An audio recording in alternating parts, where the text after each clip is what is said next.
നിങ്ങളെല്ലാവരും ഇതിനെപ്പറ്റി കേട്ടിട്ടുണ്ടാവും. ഈ വാക്ക് കേട്ടിട്ടില്ലാത്ത ഒരാൾ പോലും ഉണ്ടാകത്തില്ല. ഓഡിറ്റിംഗ് അല്ലേ? ഓഡിറ്റിംഗ്. സോ അതിൻ്റെ മീനിങ് ഇവിടെ എഴുതിയിട്ടുണ്ട്. എന്താണ്? Is the systematic and independent examination. ഈ വാക്കുകൾ സൂക്ഷിച്ചോണം. Systematic, independent examination of books of accounts, vouchers and other financial records of an organization to determine whether they show a true and fair view of its financial position and performance. Okay, അതായത് നമ്മൾ accounting പഠിച്ചപ്പോൾ പറഞ്ഞ എന്താണ് accounting എന്ന് പറഞ്ഞു കഴിഞ്ഞാൽ it is A process of systematically arranging the transactions അല്ലേ? Systematically നമ്മൾ ട്രാൻസാക്ഷൻസിനെ അറേഞ്ച് ചെയ്യുകയും അതിനെ ക്ലാസിഫൈ ചെയ്യുകയും സമ്മറൈസ് ചെയ്യുകയും ചെയ്യുന്ന ഒരു രീതിയാണ് അക്കൗണ്ടിങ് എന്ന് നമ്മൾ പറഞ്ഞു അല്ലേ? സോ അപ്പോൾ അതുപോലെ തന്നെ സിസ്റ്റമാറ്റിക്കലി അറേഞ്ച് ചെയ്തിരിക്കുന്ന ആ ട്രാൻസാക്ഷൻസിൻ്റെ എന്താണ് അതിൻ്റെ എന്താണ് സത്യാവസ്ഥ അല്ലെങ്കിൽ ആ ട്രാൻസാക്ഷനെ സംബന്ധിച്ചിടത്തോളം അത് എത്രത്തോളം സത്യത്തിലുള്ള അല്ലെങ്കിൽ എത്രത്തോളം ഒരു ഫെയർ ആൻഡ് ട്രൂ ആയിട്ടുള്ള ഒരു വ്യൂ പ്രൊജക്റ്റ് ചെയ്യുന്നുണ്ട് എന്ന് നമ്മൾ ചെക്ക് ചെയ്യുന്ന ഒരു പരിപാടിയാണ് എന്തെന്ന് പറയുന്നത് ഓഡിറ്റിംഗ് എന്ന് പറഞ്ഞു കഴിഞ്ഞാൽ. അപ്പോൾ അതിനകത്ത് നമ്മൾ ശ്രദ്ധിക്കേണ്ട ഒരു വാക്കാണ് ഞാൻ പറഞ്ഞതുപോലെ സിസ്റ്റമാറ്റിക് എന്ന് പറയുന്നത്. സിസ്റ്റമാറ്റിക് നമ്മൾ എപ്പോഴാണ് ഒരു കാര്യത്തെ സിസ്റ്റമാറ്റിക് എന്ന് പറയുന്നത്? സിസ്റ്റം എന്ന് പറഞ്ഞാൽ എന്താണ് അല്ലേ? ഒരു ഒന്നോ അതിലധികമോ കാര്യങ്ങൾ കൂടി ചേർന്ന് പ്രവർത്തിക്കുമ്പോഴാണ് അതിനെ സിസ്റ്റം നമ്മൾ വിളിക്കും. ഇപ്പം നമ്മൾ എക്സാമ്പിൾ കമ്പ്യൂട്ടർ സിസ്റ്റം എന്ന് പറയുന്നത് എന്താണ്? മോണിറ്ററും CPU-യും UPS-ഉം കീബോർഡും മൗസും ഇതെല്ലാം കൂടെ ഒരുമിച്ച് ചേർന്ന് പ്രവർത്തിക്കുമ്പോഴാണ് നമ്മളതിനെ കമ്പ്യൂട്ടർ സിസ്റ്റം എന്ന് വിളിക്കുന്നത്. അതുപോലെ തന്നെ ഇവിടെ ഒരു സിസ്റ്റം ഉണ്ട്. സിസ്റ്റമാറ്റിക് എന്ന് പറയുമ്പോൾ എന്താണ്? സിസ്റ്റമാറ്റിക് എന്ന് പറയുമ്പോൾ ഇത് ഞാൻ മുമ്പ് കമ്പ്യൂട്ടറിൻ്റെ കാര്യം പറഞ്ഞ പോലെ തന്നെ ഇതൊക്കെ പ്രവർത്തിക്കാൻ ഒരു എന്താണ് പ്രീ എസ്റ്റാബ്ലിഷ്ഡ് ആയിട്ടുള്ള സ്റ്റാൻഡേർഡ്സ് ഉണ്ട്, കമാൻഡ്സ് ഉണ്ട്. അതിൻ്റെ പുറത്താണ് ഇത് പ്രവർത്തിക്കുന്നത്. അതുപോലെ തന്നെയാണ് ഇവിടെ ഈ സിസ്റ്റമാറ്റിക്കിൻ്റെ അർത്ഥം അതാണ്. അതായത് സിസ്റ്റമാറ്റിക്കലി എന്ന് പറഞ്ഞു കഴിഞ്ഞാൽ എന്താണ്? ഒരു ഓഡിറ്റിംഗ് എന്ന് പറയുന്ന സംവിധാനം പ്രവർത്തിക്കുന്ന ഒരു രീതിയുണ്ട്. അതായത് ചുമ്മാ രാവിലെ ഒരാൾ ചെന്നിട്ട് നിങ്ങളുടെ ബുക്സ് ഓഫ് അക്കൗണ്ട്സ് ഒക്കെ എടുക്ക് ഞാനൊക്കെ ഒന്ന് പരിശോധിക്കട്ടെ എന്ന് പറയല്ല. സിസ്റ്റമാറ്റിക്കലി എന്ന് പറയുമ്പോൾ എന്താണ്? അതിനൊരു സമയമുണ്ട്, ഒരു കാലമുണ്ട്, ആ ഓഡിറ്റ് ചെയ്യുന്ന ആൾക്ക് പ്രാധാന്യമുണ്ട്, ആ ഓഡിറ്റ് ചെയ്യുന്ന രീതിക്ക് പ്രാധാന്യമുണ്ട്. അപ്പോൾ ഈ മെത്തേഡ് അതുകൊണ്ടാണ് നമ്മൾ അതിനെ സിസ്റ്റമാറ്റിക് എന്ന് പറയുന്നത്. Okay, systematic and independent examination. Independent എന്ന് പറഞ്ഞു കഴിഞ്ഞാൽ എന്താണ്? സ്വതന്ത്രമായ അല്ലെ? സ്വതന്ത്രമായ എന്ന് പറയുമ്പോൾ നമ്മൾ ഉദ്ദേശിക്കും ഈ audit books of accounts maintain ചെയ്യുന്നു, അതിനകത്ത് എന്ത് സ്വതന്ത്രത എന്ന് നമ്മൾ ചിന്തിക്കുമ്പോൾ എന്താണ്? ഈ ഓഡിറ്റ് ചെയ്യുന്ന ആളാരാണ്? അയാളുടെ പേരാണ് ഓഡിറ്റർ അല്ലേ? അയാൾ വളരെ സ്വതന്ത്ര നിലപാടോ സ്വതന്ത്ര കാഴ്ചപ്പാടോ ഉള്ള ഒരാളായിരിക്കണം. ആ സ്വതന്ത്രത എന്ന് പറയുന്നത് അയാൾക്ക് മറ്റ് വെസ്റ്റഡ് ഇൻട്രസ്റ്റ് ഒന്നും പാടില്ല. ആ ഓർഗനൈസേഷനുമായി ബന്ധപ്പെട്ട് ആ ഓഡിറ്റിംഗ് പ്രോസസ്സ് കണ്ടക്ട് ചെയ്യപ്പെടുമ്പോൾ എന്നാണ് അയാൾക്ക് സ്വകാര്യ താല്പര്യങ്ങളോ അയാൾക്ക് നിക്ഷിപ്ത താല്പര്യങ്ങളോ ഒന്നും ഉണ്ടാകാൻ പാടില്ല. അയാളൊരു സ്വതന്ത്ര ചിന്താഗതിയോടുകൂടി വേണം ഇത് ഓഡിറ്റ് ചെയ്യാൻ. അപ്പോൾ അതാണ് ഇവിടെ ഉദ്ദേശിക്കുന്നത് ഇൻഡിപെൻഡന്റ് എക്സാമിനേഷൻ അല്ലേ? അതായത് മറ്റ് എന്താണ് സംരക്ഷിത താല്പര്യങ്ങളൊന്നും ഇല്ലാതെ എന്താണ് വളരെ ജെന്യുവിനായിട്ട് ഒരു ബുക്സ് ഓഫ് അക്കൗണ്ട്സിനെ ഇവാലുവേറ്റ് ചെയ്യുക. എന്തിനു വേണ്ടിയാണ് ചെയ്യുന്നത്? അല്ലെങ്കിൽ അവിടെ പറയുന്നുണ്ട് എന്താണ് ഫിനാൻഷ്യൽ റെക്കോർഡ്സ് അല്ലേ? വൗച്ചേഴ്സ് ഒക്കെ ഫിനാൻഷ്യൽ റെക്കോർഡ്സിന്റെ ഭാഗമാണ്. നമ്മളതൊക്കെ പറഞ്ഞു കഴിഞ്ഞ കാര്യങ്ങളാണ്. എന്തിനു വേണ്ടിയാണ് ചെയ്യുന്നത്? For a true and fair view of its financial position. ഇതാണ് ഒബ്ജക്റ്റീവ് കേട്ടോ. ഒബ്ജക്റ്റീവ് ഓഡിറ്റിങ്ങിന്റെ ഒബ്ജക്റ്റീവ് ആണ് എന്ത്? ടു ഷോ എന്ന് പറഞ്ഞു കഴിഞ്ഞാൽ അല്ലേ? ടു ഡിറ്റർമിൻ എന്ന് വേണേൽ പറഞ്ഞാൽ മതിയായിരുന്നു. പക്ഷെ എന്തുകൊണ്ടാണ് ആ വാക്ക് ഷോ എന്ന് പറയുന്ന വാക്ക് തന്നെ അവിടെ ഉപയോഗിച്ചിരിക്കുന്നത്? ഷോ എന്ന് പറഞ്ഞു കഴിഞ്ഞാൽ ഓഡിറ്റ് ചെയ്യുക എന്ന് പറയുന്നത് എന്താണ്? കണ്ടുപിടിക്കുന്നതിലുപരി ഇത് ബോധ്യപ്പെടുത്തുക എന്നുള്ള ഉദ്ദേശമാണ് ഓഡിറ്റിങ്ങിനുള്ളത്.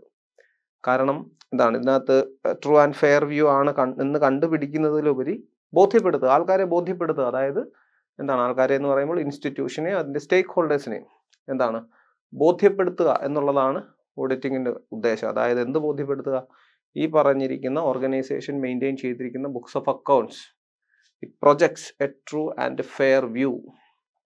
അത് പ്രൊജക്റ്റ് ചെയ്യുന്നുണ്ട്, വളരെ കറക്റ്റാണ്, വസ്തുനിഷ്ഠമാണ്, എല്ലാ തരത്തിലുള്ള ഫിനാൻഷ്യൽ റെക്കോർഡിൻ്റെയും അടിസ്ഥാനത്തിൽ ആധികാരികമായി തന്നെ പ്രിപ്പയർ ചെയ്തിരിക്കുന്ന ബുക്സ് ഓഫ് അക്കൗണ്ട്സ് ആണിത് എന്ന് എല്ലാവരെയും ബോധിപ്പിക്കുക എന്നുള്ളതാണ് ഓഡിറ്റിങ്ങിൻ്റെ ഉദ്ദേശം. കണ്ടുപിടിക്കുക എന്നുള്ളതല്ല. അതുകൊണ്ടാണ് ആ വാക്ക് അവിടെ വേണമെങ്കിൽ അവിടെ ഡിറ്റർമിൻ എന്ന് എഴുതിയാൽ മതിയായിരുന്നു. ഡിറ്റർമിൻ അത് എഴുതിയാലും തെറ്റൊന്നുമില്ല. പക്ഷേ എന്താണ്, ആ വാക്ക് അവിടെ വന്നതിന്റെ കാര്യം അതാണ്. അതായത് ബോധിപ്പിക്കുക എന്നുള്ളതാണ് എല്ലാവരെയും. എന്താണ്, ഇത് വളരെ എന്താണ് സിസ്റ്റമാറ്റിക്കലി തന്നെ എന്താണ് അക്കൗണ്ടിങ് പ്രിൻസിപ്പിൾസും മെത്തേഡ്സും കൺവെൻഷൻസും ഒക്കെ ഉപയോഗിച്ചുകൊണ്ട് തന്നെ എല്ലാ തരത്തിലുള്ള ജെനുവിൻ റെക്കോർഡ്സിന്റെ അടിസ്ഥാനത്തിൽ, സോഴ്സ് ഡോക്യുമെന്റ്സിന്റെ അടിസ്ഥാനത്തിൽ പ്രിപ്പയർ ചെയ്തിരിക്കുന്ന ഒരു സംവിധാനമാണ് എന്ന് മറ്റുള്ളവരെ ബോധിപ്പിക്കുക, അല്ലെങ്കിൽ അത് സർട്ടിഫൈ ചെയ്യുക എന്നുള്ളതാണ് ഓഡിറ്റിങ്ങിന്റെ ഉദ്ദേശം എന്ന് പറയുന്നത്.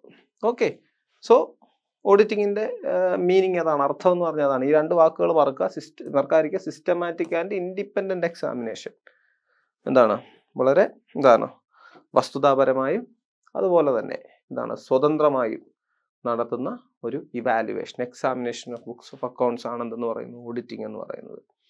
സിമ്പിൾ ആയിട്ട് പറഞ്ഞു കഴിഞ്ഞാൽ എന്താണ്, means checking the accuracy and reliability. Accuracy and reliability. Accuracy എന്ന് പറഞ്ഞു കഴിഞ്ഞാൽ എന്താണ്, അതിനകത്തെ കണക്കുകൂട്ടലുകൾ, കൂട്ടിയിരിക്കുന്നത് ശരിയാണോ, കുറച്ചിരിക്കുന്നത് ശരിയാണോ, ഇതൊക്കെയാണ് ആക്യുറസി എന്ന് പറയുന്ന ഒരു വാക്ക്. സംഖ്യകൾ ശരിയാണോ, 1000-ന് പകരം 10,000 ആണോ എഴുതിയിരിക്കുന്നത്, ഇത് കൂട്ടിയിരിക്കുന്നത് ശരിയാണോ, കുറച്ചിരിക്കുന്നത് ശരി, ഇതൊക്കെ തന്നെയാണ് ആക്യുറസി എന്ന് പറയുന്നത്. ഓക്കെ, അതുപോലെ തന്നെ റിലയബിലിറ്റി.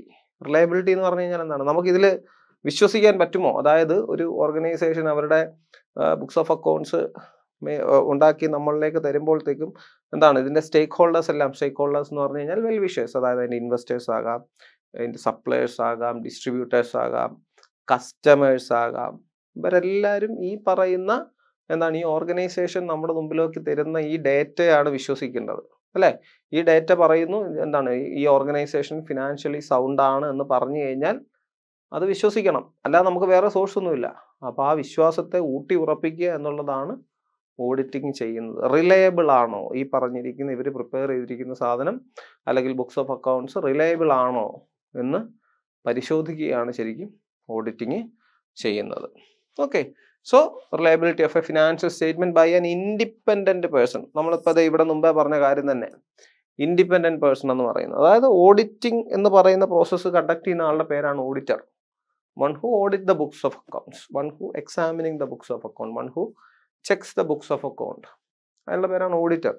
ആ ഓഡിറ്റർ എന്ന് പറയുന്നത് എന്താണ്, അയാളൊരു ഇൻഡിപെൻഡന്റ് പേഴ്സൺ ആയിരിക്കും. ഇൻഡിപെൻഡന്റ് പേഴ്സൺ എന്ന് പറഞ്ഞു കഴിഞ്ഞാൽ he doesn't have any relationship with, he doesn't have any connection with the organisation, he is completely an outsider. അയാൾ വളരെ എന്താണ്, ഓർഗനൈസേഷനുമായിട്ട് യാതൊരു ബന്ധവും പുലർത്താത്ത വളരെ ഇൻഡിപെൻഡന്റ് ആയിട്ട് നിൽക്കുന്ന ഒരാളായിരിക്കും എപ്പോഴും ഓഡിറ്റർ എന്ന് പറയുന്നത്. അത് എന്തിനാണെന്ന് ചോദിച്ചു കഴിഞ്ഞാൽ എന്താണ്, ഓഡിറ്റർ ഒരിക്കലും ഓർഗനൈസേഷന്റെ ഭാഗമല്ല. അങ്ങനെ ഭാഗമായി കഴിഞ്ഞു കഴിഞ്ഞാൽ എന്താണ്, ഇവർ ചെയ്യുന്ന എല്ലാ കാര്യങ്ങളും അദ്ദേഹം എന്താണ് സപ്പോർട്ട് ചെയ്യുന്നു, അല്ലെങ്കിൽ അദ്ദേഹത്തിന്റെ ഓഡിറ്റ് റിപ്പോർട്ടിന് വിശ്വാസ്യതയില്ല. കാരണം he's part of the organisation. അപ്പോൾ ഓർഗനൈസേഷൻ ചെയ്യുന്ന എല്ലാ കാര്യങ്ങളും ശരിയാണെന്നേ അദ്ദേഹം പറയത്തുള്ളൂ. ബിക്കോസ് ഹീസ് ഏണിങ് a certain sum of money from the organisation as salary or remuneration whatever it is. പക്ഷേ ഇവിടെ പറയുന്നത് എന്താണ്, auditor should be an independent person. എന്തുകൊണ്ടാ നമ്മൾ പറയല്ലേ, നമ്മൾ ഈ വഴക്കൊക്കെ ഉണ്ടാക്കി കഴിയുമ്പോൾ പറയല്ലേ, ഇയാൾ പറയട്ടെ, ഇയാൾ ഒരു നല്ല ആളാണ്, അല്ലെ പുറത്തുള്ള ഒരാൾ, അയാൾ അഭിപ്രായം പറയട്ടെ എന്ന് പറയാം. എന്തിനാ പറയുന്നത്? കാരണം ഇതുമായിട്ട് യാതൊരു ബന്ധവുമില്ലാതെ എന്താണ് സ്വജനപക്ഷപാതം കാണിക്കാതെ, അല്ലെങ്കിൽ എന്താണ് ഒരു കോർണർ ചെയ്യാതെ, അല്ലെങ്കിൽ ആരെയും സംരക്ഷിക്കാതെ ഒരു തീരുമാനം എടുക്കുന്ന ആളെയാണ് എല്ലാവർക്കും ആക്സെപ്റ്റഡ് ആയിട്ടുള്ളത്. That is what an auditor is doing. അയാൾ എന്ത് ചെയ്യുന്നു, ഓർഗനൈസേഷനോടോ അല്ലെങ്കിൽ മറ്റു കാര്യങ്ങളോടോ അയാൾക്ക് പ്രത്യക്ഷത്തിൽ യാതൊരു തരത്തിലുള്ള അനുഭവവും ഇല്ല. അയാൾ എന്താണ്, അയാൾ ചെയ്യുന്നത് അയാളുടെ ജോലിയാണ്.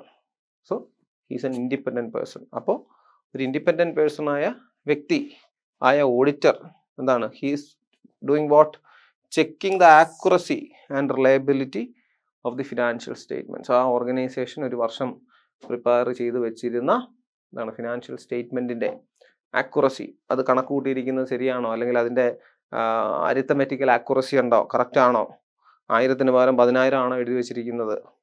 ഓക്കെ, ഇത് കേൾക്കുമ്പോൾ നിങ്ങൾക്ക് സിമ്പിളായിട്ട് തോന്നും. പക്ഷേ 1000-ന് പകരം 10,000 എഴുതി വെച്ചാൽ എന്താണ്, ഓവർ സ്റ്റേജ് ആണ്. ഇപ്പം നെറ്റ് പ്രോഫിറ്റ് 1000 രൂപയാണ്, 1000-ന് പകരം ഒരു 0 കൂടെ കൂടിയാലോ 10,000 ആയി അല്ലേ.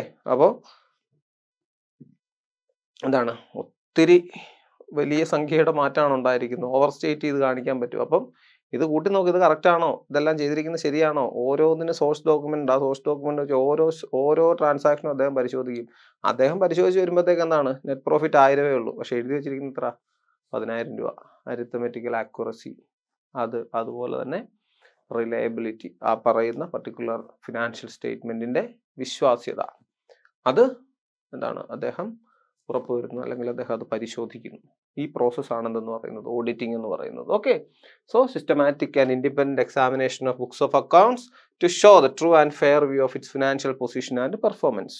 അതായത് ബാലൻസ് ഷീറ്റിന്റെ അല്ലെങ്കിൽ മറ്റ് ഫൈനൽ അക്കൗണ്ടിന്റെ ഒക്കെ ഉദ്ദേശം എന്ന് പറഞ്ഞാൽ ട്രൂ ആൻഡ് ഫെയർ വ്യൂ കാണിക്കുക എന്നുള്ളതാണ്. പക്ഷേ അത് നമ്മളെ എപ്പോഴും ഒരു ഓർഗനൈസേഷന്റെ ആഗ്രഹം എന്താണ്, അവർ ഏറ്റവും നല്ല പൊസിഷനിലാണെന്ന് അവർ കാണിക്കുക എന്നുള്ളതാണ് അവരുടെ ഉദ്ദേശം. പക്ഷേ അതിനെ കൺഫേം ചെയ്യുക, അല്ലെങ്കിൽ അവർ ചെയ്തിരിക്കുന്ന കാര്യം കറക്റ്റ് ആണ് എന്ന് കൺഫേം ചെയ്യുക എന്നുള്ളതാണ് ഓഡിറ്റിംഗ് ചെയ്യുന്നത്. ഓക്കെ, സോ നിങ്ങൾക്ക് ഓഡിറ്റിങ്ങിന്റെ മീനിങ് എന്താണെന്ന് മനസ്സിലായി എന്ന് ഞാൻ വിശ്വസിക്കുന്നു. Okay, so next we are moving on to another slide, that is concept of auditing. ഇതിപ്പോൾ നമ്മൾ പറഞ്ഞ കാര്യം തന്നെയാണ് കോൺസെപ്റ്റ് ഓഫ് ഓഡിറ്റിംഗ് എന്ന് പറയുന്നത്. അല്ലേ, സിസ്റ്റമാറ്റിക് പ്രോസസ് അല്ലേ. സിസ്റ്റമാറ്റിക് പ്രോസസ് എന്ന് പറഞ്ഞാൽ ഒരു സ്ട്രക്ചേർഡ് ആൻഡ് പ്ലാൻഡ് ആയിരിക്കും. അതായത് വെറുതെ രാവിലെ ഒരാൾ വന്നിട്ട് എന്താണ് നിങ്ങളുടെ ബുക്സ് ഓഫ് അക്കൗണ്ട്സ് ഒക്കെ ഇങ്ങെടുക്കും, ഞാൻ പരിശോധിക്കാം, നോക്കിത്തരാം എന്നല്ല പറയുന്നത്. സ്ട്രക്ചേർഡ് എന്ന് പറഞ്ഞു കഴിഞ്ഞാൽ ഇതിന് ഓരോ ഘട്ടങ്ങളുണ്ട്. എന്ത് പരിശോധിക്കണം, ആദ്യം എന്ത് പരിശോധിക്കണം, എങ്ങനെ പരിശോധിക്കണം, ഓരോന്നിൻ്റെ പരിശോധന രീതി എങ്ങനെയാണ്, സ്ട്രക്ചേർഡ് ആണ്, പ്ലാൻഡ് ആണ്. ഇത് എത്ര ദിവസം ഈ ഓഡിറ്റിംഗ് പ്രൊസീജിയർ മുന്നോട്ട് പോകും. ഓക്കെ, സോ അങ്ങനെ സ്ട്രക്ചേർഡ് ആയിട്ടും പ്ലാൻഡ് ആയിട്ടും മാത്രമാണ് ഓഡിറ്റിംഗ് ചെയ്യാൻ കഴിയുന്നത്. സോ അതുകൊണ്ടാണ് അതിനെ നമ്മളൊരു സിസ്റ്റമാറ്റിക് പ്രോസസ്സ് എന്ന് വിളിക്കുന്നത്. ഓക്കെ, ഇൻഡിപെൻഡൻസ്, ഇതിപ്പോൾ നമ്മൾ മീനിങ്ങിനകത്ത് പറഞ്ഞ കാര്യങ്ങളൊക്കെ തന്നെയാണ്. ഞാൻ അതുകൊണ്ട് അധികം ദീർഘിപ്പിക്കുന്നില്ല. Auditor must be free from bias of influence. അതായത് അയാളെ സംബന്ധിച്ചിടത്തോളം എന്താണ്, അയാൾ ഒരു സ്വതന്ത്രനായ വ്യക്തിയാണ്. മറ്റൊരു ഓഡിറ്റേഴ്സിനെയൊക്കെ നിങ്ങൾ കണ്ടിട്ടുണ്ടാവും, അവർ പുറത്തൊക്കെ എന്താണ്, അവർ വളരെ ഫ്രീലാൻസ് ആയിട്ട് ജോലിയൊക്കെ ചെയ്യുന്ന ആൾക്കാരാണ് ഓഡിറ്റേഴ്സ് എന്ന് പറയുന്ന മജോറിറ്റി ആൾക്കാർ. അതാണ് അവരെ കൂടുതൽ ട്രസ്റ്റ്വർത്തി ആക്കുന്നത്. ഓക്കെ, അപ്പോൾ അവരെ സംബന്ധിച്ചോളം എന്താണ്, they should be free from any kind of biases. ഏത് തരത്തിലുള്ള എന്താണ് ഒരു പക്ഷം ചേരലിനോടോ അല്ലെങ്കിൽ ഏത് തരത്തിലുള്ള വിധേയത്തോടോ ഒന്നും ഉണ്ടാകാൻ പാടുള്ള ആൾക്കാരായിരിക്കരുത് ഓഡിറ്റേഴ്സ് എന്ന് പറഞ്ഞാൽ. അവർ ഇൻഡിപെൻഡൻ്റ് ആയിട്ട് കാര്യങ്ങളെ കാണുകയും കാര്യങ്ങളെ ഇവാലുവേറ്റ് ചെയ്യുകയും അതിൽ തീരുമാനങ്ങൾ എടുക്കുകയും ചെയ്യുന്ന ആൾക്കാരായിരിക്കണം. ഓക്കെ, എവിഡൻസ് ബേസ്ഡ് എക്സാമിനേഷൻ, അതായത് ഇപ്പം നമ്മൾ ജേണലിനെ പറ്റി പറഞ്ഞപ്പോൾ നമ്മൾ പറഞ്ഞു അല്ലേ, സോഴ്സ് ഡോക്യുമെന്റ് എന്ന് പറഞ്ഞൊരു സാധനത്തെ പറ്റി ഞാൻ പറഞ്ഞു. ഇടയ്ക്കിടയ്ക്ക് ഞാൻ ആ പേര് പറയാറുണ്ട്, സോഴ്സ് ഡോക്യുമെന്റ്. സോഴ്സ് ഡോക്യുമെന്റ്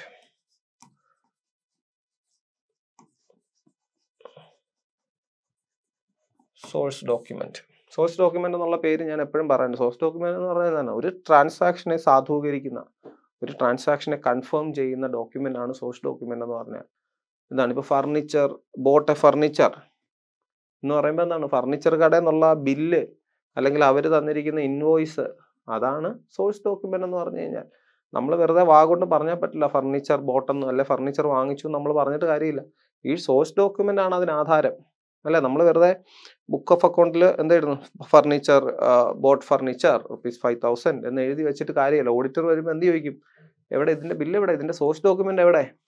എന്താണ്, എവിഡൻസ് ബേസ്ഡ് എക്സാമിനേഷനാണ്. ഓരോ ട്രാൻസാക്ഷനും പുള്ളി ഓരോന്നിനും എന്ത് ചെയ്യും, ഈ പറയുന്ന എവിഡൻസ് വെച്ചുകൊണ്ടാണ് അദ്ദേഹം മുന്നോട്ട് പോയിക്കൊണ്ടിരിക്കുന്നത്. ഓരോന്നിനും ഓരോ ട്രാൻസാക്ഷനും എവിഡൻസ് ഉണ്ട്. ആ എവിഡൻസിന്റെ പശ്ചാത്തലത്തിലാണ് അദ്ദേഹം പരിശോധിച്ചുകൊണ്ടിരിക്കുന്നത്. Okay, so based on sufficient and appropriate audit evidence. ഈ ഓഡിറ്റ് എവിഡൻസ് എന്ന് പറയുന്നത് ഈ സോഴ്സ് ഡോക്യുമെന്റുകളാണ്. ഓക്കെ, നമ്മൾ അതിനകത്ത് പറഞ്ഞിരിക്കുന്ന കാര്യങ്ങൾക്കെല്ലാം എന്താണ്, വസ്തുതാപരമായി അതിനെ തെളിയിക്കാൻ നമുക്ക് സാധിക്കണം. അതാണ് എന്താണ് ഈ സോഴ്സ് ഡോക്യുമെന്റുകൾ കൊണ്ട് ഉദ്ദേശിക്കുന്നത്. ഓക്കെ, നെക്സ്റ്റ് എന്ന് പറയുന്നത് ട്രൂ ആൻഡ് ഫെയർ വ്യൂ. അതായത് ഒരു ഓർഗനൈസേഷൻ ഞങ്ങളുടെ books of accounts true and fair ആണെന്ന് അവകാശപ്പെടുമ്പോഴും എന്താണ്, that should be confirmed by an auditor. That is goal is to ensure the financial statements are reliable and not misleading. അതായത് ഒരു കമ്പനിയുടെ final account എന്ന് പറയുന്നത് വളരെ പ്രധാനപ്പെട്ട ഒരു കാര്യമാണ്. പ്രധാനപ്പെട്ട കാര്യം എന്ന് ഞാൻ പറയുന്നത് ഇപ്പം ഒരു കമ്പനിയുടെ ബാലൻസ് ഷീറ്റ് എടുത്ത് നമുക്ക് നോക്കാം. ബാലൻസ് ഷീറ്റ് എടുത്ത് നോക്കുമ്പോൾ അതിൻ്റെ അസറ്റ്സിൻ്റെ ലയബിലിറ്റിയുടെ ഇന്നത്തെ പൊസിഷൻ അത് കാണിക്കും. അപ്പം ഇന്നത്തെ പൊസിഷൻ വളരെ ബെറ്റർ ആണെങ്കിൽ ആ ബാലൻസ് ഷീറ്റ് എന്ന് പറയുന്ന സോഴ്സിൻ്റെ അടിസ്ഥാനത്തിലായിരിക്കും ഒരാൾ ഈ കമ്പനിയിൽ ഇൻവെസ്റ്റ് ചെയ്യാൻ ശ്രമിക്കുന്നത്, അല്ലെ ഇൻവെസ്റ്റ് ചെയ്യാൻ താല്പര്യപ്പെടും അല്ലേ. അല്ലെങ്കിൽ പുതിയൊരു തീരുമാനം അല്ലെങ്കിൽ ഈ കമ്പനിയുമായിട്ട് പുതിയൊരു ബന്ധം ഉണ്ടാക്കാൻ അയാൾ ശ്രമിക്കുന്നത്. അപ്പോൾ ആ പറയുന്ന ഡോക്യുമെന്റ് ആക്യുറേറ്റ് ആയിരിക്കണം, അല്ലെ റിലയബിൾ ആയിരിക്കണം, സത്യസന്ധമായിരിക്കണം. അല്ലെങ്കിൽ എന്താണ്, it is A kind of cheating അല്ലെ. നമ്മൾ അയാളെ ചീറ്റ് ചെയ്യുന്നതിന് തുല്യമാണ്. അല്ലെങ്കിൽ ഇവിടെ ഇൻവെസ്റ്റ് ചെയ്യുന്ന അല്ലെങ്കിൽ ഇത് ഈ പറയുന്ന ബാലൻസ് ഷീറ്റ്, ഈ പറയുന്ന ഡോക്യുമെന്റ് കണ്ട് ഇതിലേക്ക് അട്രാക്ട് ചെയ്യപ്പെടുന്ന ഒരാളെ നമ്മൾ ചീറ്റ് ചെയ്യുന്നതിന് തുല്യമാണ്. അപ്പോൾ ആ റിലയബിലിറ്റി ഉറപ്പ് വരുത്തുക എന്നുള്ളതാണ് എന്തെന്ന് പറയുന്നത് ഓഡിറ്റിങ്ങിന്റെ ഉദ്ദേശം. അത് നമ്മൾ എഴുതി ഉണ്ടാക്കിയ ഒരു ബുക്സ് ഓഫ് അക്കൗണ്ട് എന്താണ് നമുക്ക് സത്യമാണ്, അല്ലെങ്കിൽ ഇത് വളരെ പൂർണ്ണമാണ്, അല്ലെങ്കിൽ ഇത് it exhibits A true and fair view എന്ന് നമുക്ക് പറയാം, നമുക്ക് അവകാശപ്പെടാം. പക്ഷേ എന്ത് ചെയ്യണം?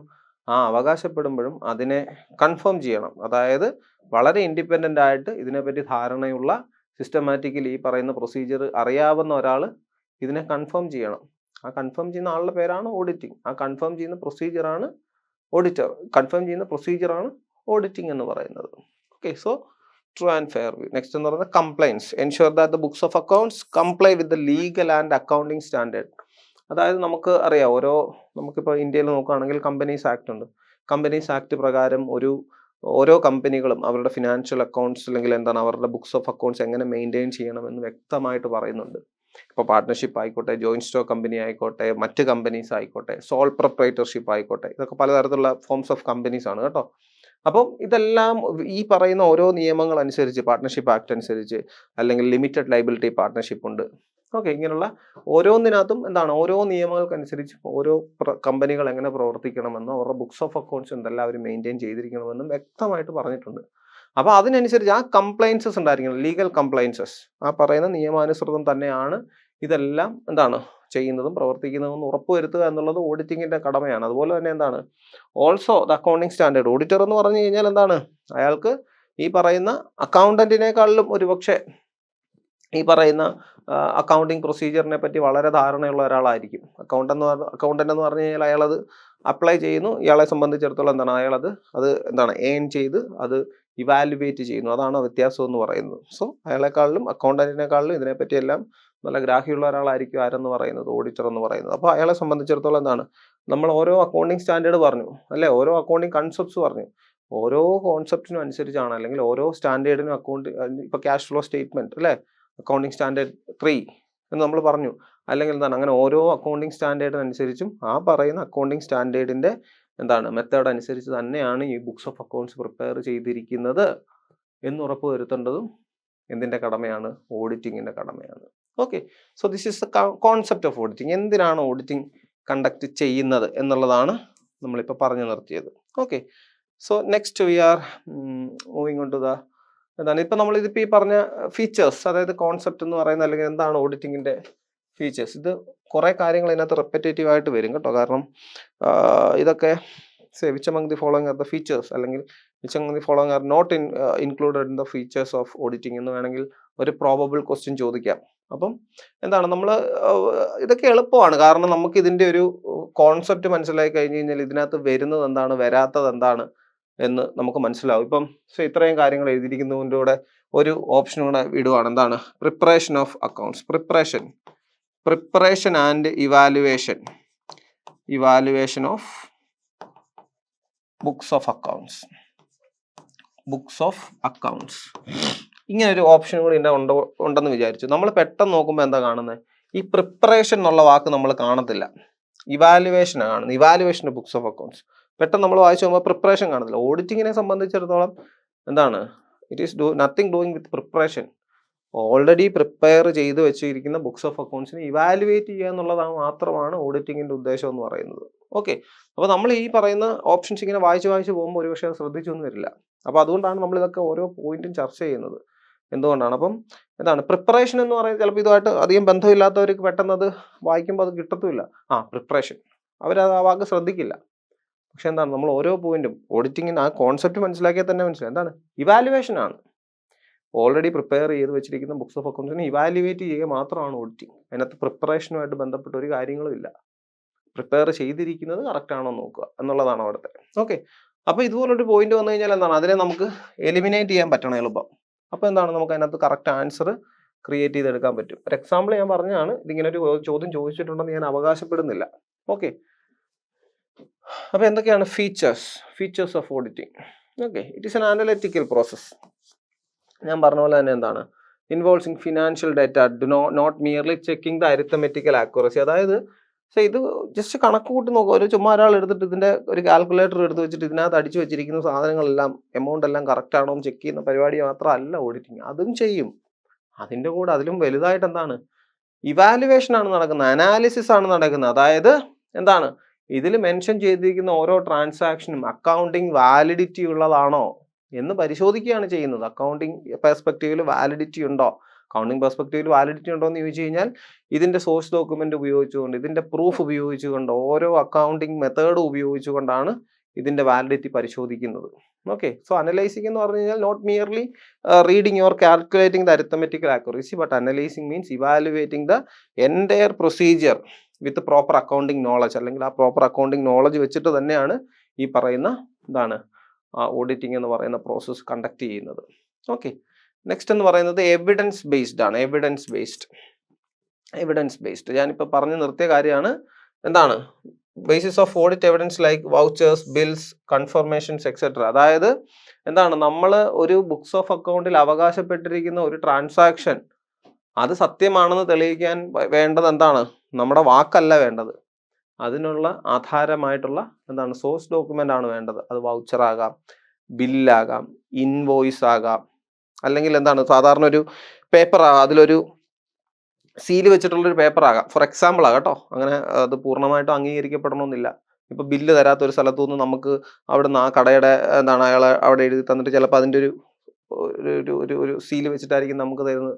ഒരു ഡോക്യുമെൻ്റ് ആണ്, അതിന് നിയമസാധുതയുണ്ടോ ഇല്ലയോ എന്നുള്ളത് ഓഡിറ്റിങ്ങിന് ശേഷം തീരുമാനിക്കപ്പെടും.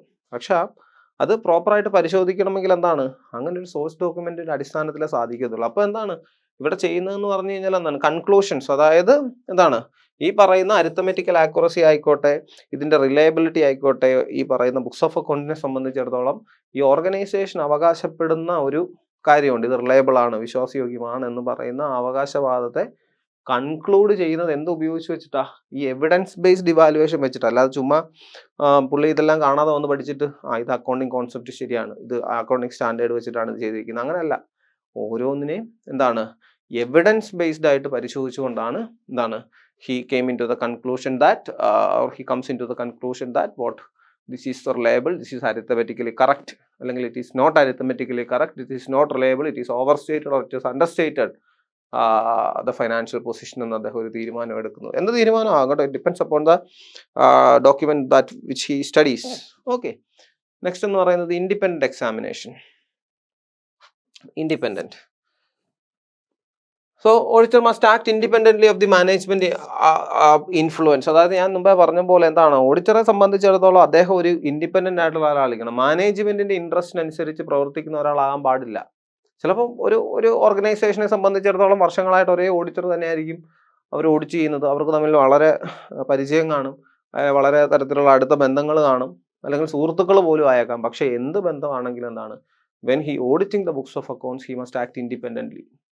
സ്വതന്ത്രതാ മനോഭാവത്തോടുകൂടി പ്രവർത്തിക്കുന്ന ആളായിരിക്കണം എന്ന് പറയുന്നത്. അതായത് അങ്ങനെ പ്രവർത്തിച്ചില്ലെങ്കിൽ എന്താണ്, അയാൾ ഈ പറയുന്ന ഓർഗനൈസേഷൻ ഇൻട്രസ്റ്റുകളോട് താല്പര്യം പ്രകടിപ്പിക്കുകയും ഈ പറയുന്ന എന്താണ് അരിത്തമെറ്റിക്കൽ ആക്യുറസി, അല്ലെങ്കിൽ ഈ പറയുന്ന ഈ ഓഡിറ്റിംഗ് എന്ന് പറയുന്ന പ്രോസസ്സിന്റെ വെരി ഒബ്ജക്റ്റീവ് തന്നെ ഇല്ലാതാക്കി കളയാൻ പറ്റും if he is not independent towards the job. Okay, so independent examination.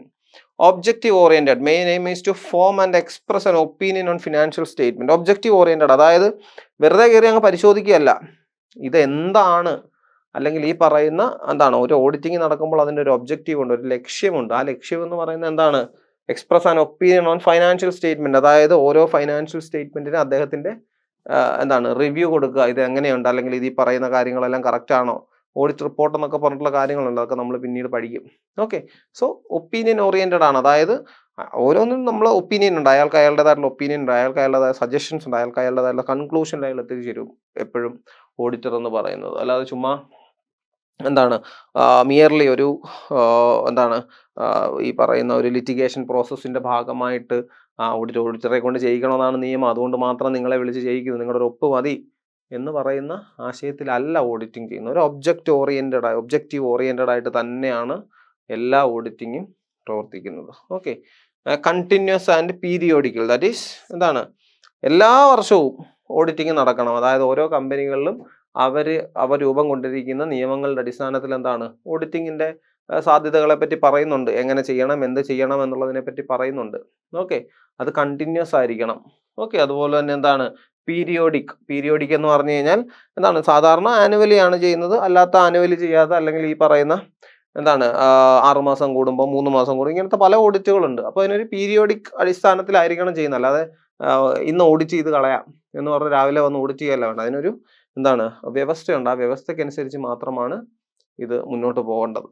Okay, next എന്ന് പറഞ്ഞാൽ ലീഗൽ റിക്വയർമെന്റ്. ഞാൻ മുമ്പേ പറഞ്ഞതുപോലെ തന്നെ കമ്പനീസ് ആക്ട് അല്ലേ, കമ്പനീസ് ആക്ട് 2013 അമെൻമെന്റ് ആണ്. 2013 അമെൻമെന്റ് നടത്തിയത്. സോ അമെൻമെന്റ് പ്രകാരം എന്താണ്, അമെൻമെന്റ് പ്രകാരം അല്ല അതിന് മുന്നേ ഉണ്ട്, അമെൻമെന്റ് നടത്തിയത് കൊണ്ടാണ് 2013 നമ്മളിപ്പോൾ പറയുന്നത്. ഓക്കെ, സോ അതൊരു legal requirement.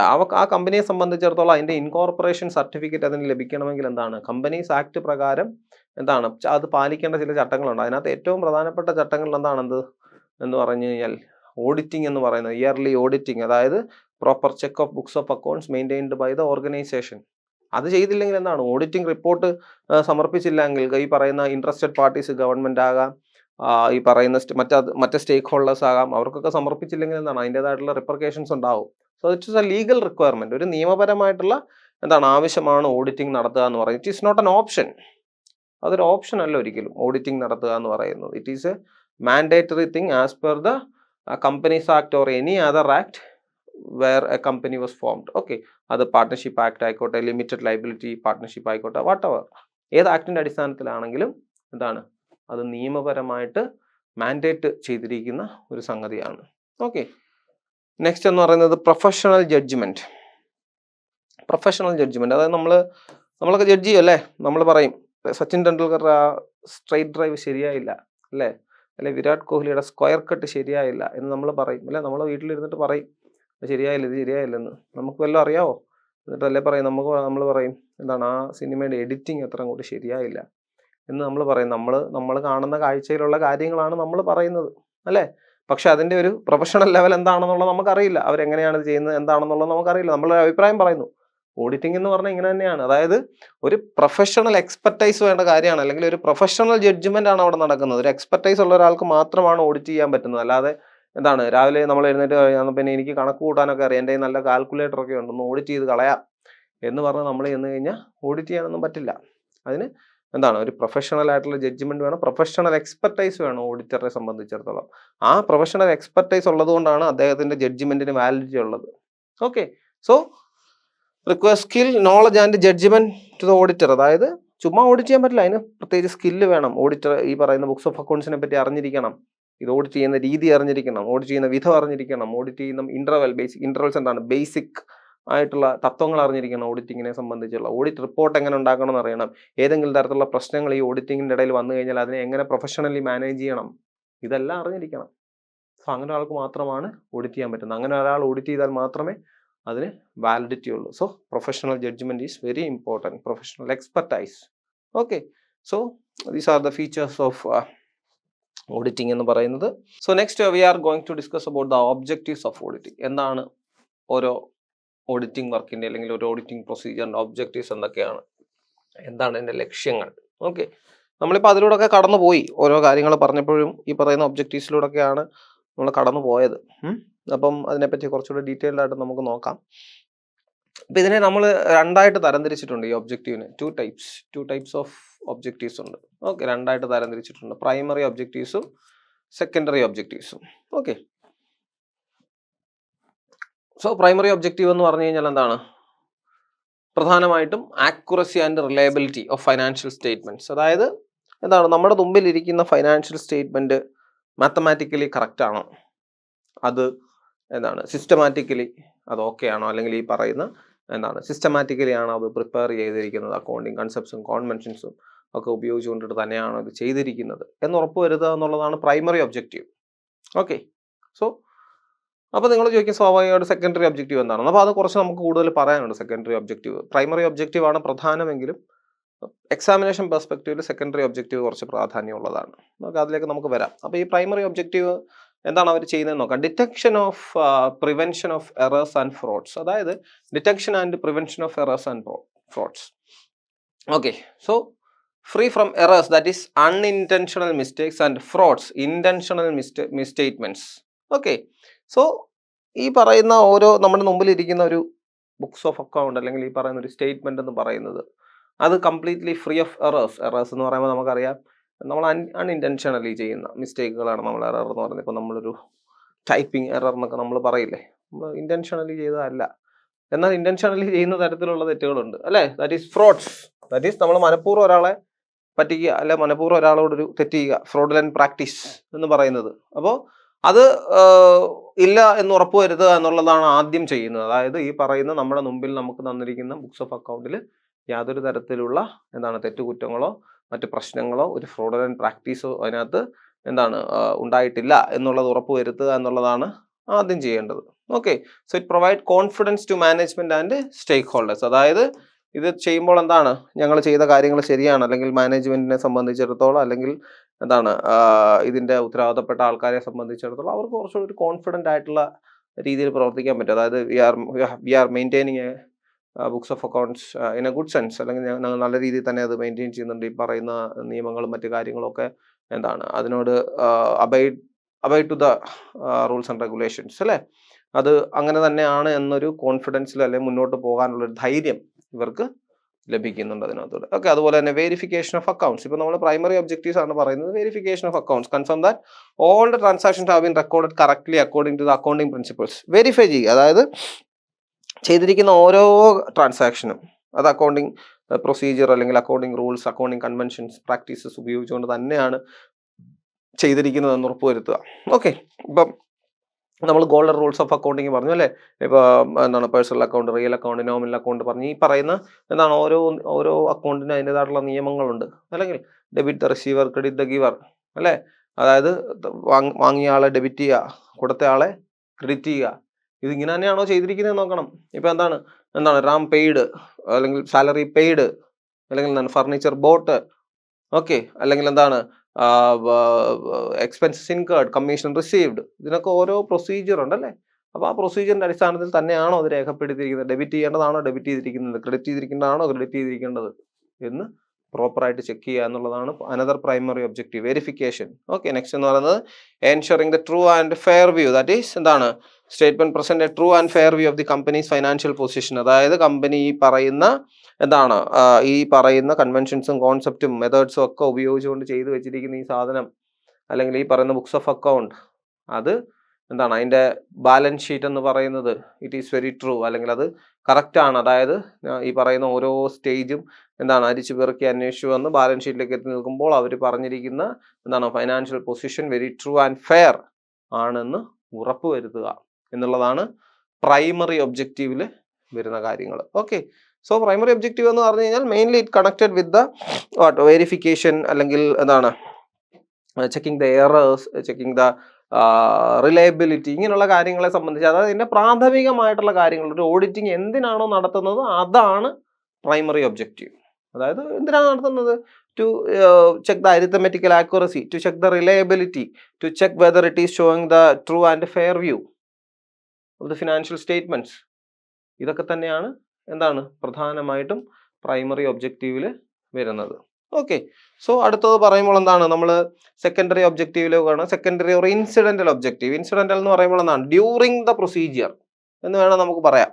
During the procedure, അതായത് ഇപ്പം നമ്മൾ ഒബ്ജക്റ്റീവ് എന്ന് പറയുമ്പോൾ നമ്മുടെ മുമ്പിൽ എപ്പോഴും അത് പ്രീ പ്ലാൻഡ് ഒബ്ജക്റ്റീവ് എന്ന് പറയുന്നത് അല്ലേ.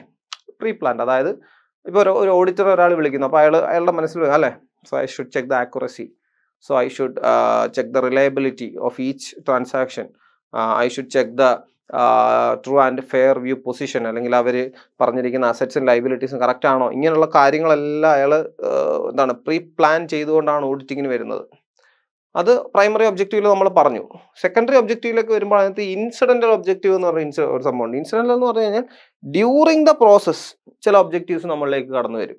ഡ്യൂറിങ് ദ പ്രോസസ് അത് പ്രധാനമായിട്ടും whenever he is rectifying an error, ഒരു എറർ കണ്ടുപിടിക്കുമ്പോഴോ അല്ലെങ്കിൽ ഒരു ഫ്രോഡുലന്റ് പ്രാക്ടീസ് ഡിറ്റക്ട് ചെയ്യപ്പെടുമ്പോഴോ ഒക്കെയാണ് ഈ ഇൻസിഡന്റൽ ഒബ്ജക്റ്റീവ്സ് കയറി വരുന്നത്.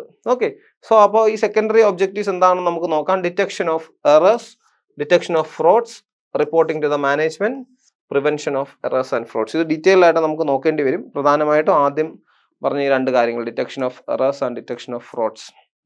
ഓക്കെ, ഇതിനകത്തു നിന്നാണ് ചോദ്യങ്ങളൊക്കെ വരുന്നത്. അപ്പോൾ എന്താണ് 4 തരത്തിലുള്ള സെക്കൻഡറി ഒബ്ജക്റ്റീവ്സ്. സെക്കൻഡറി എന്ന് പറയുമ്പോൾ എന്താണ്, the main objective of the auditing procedure is not this.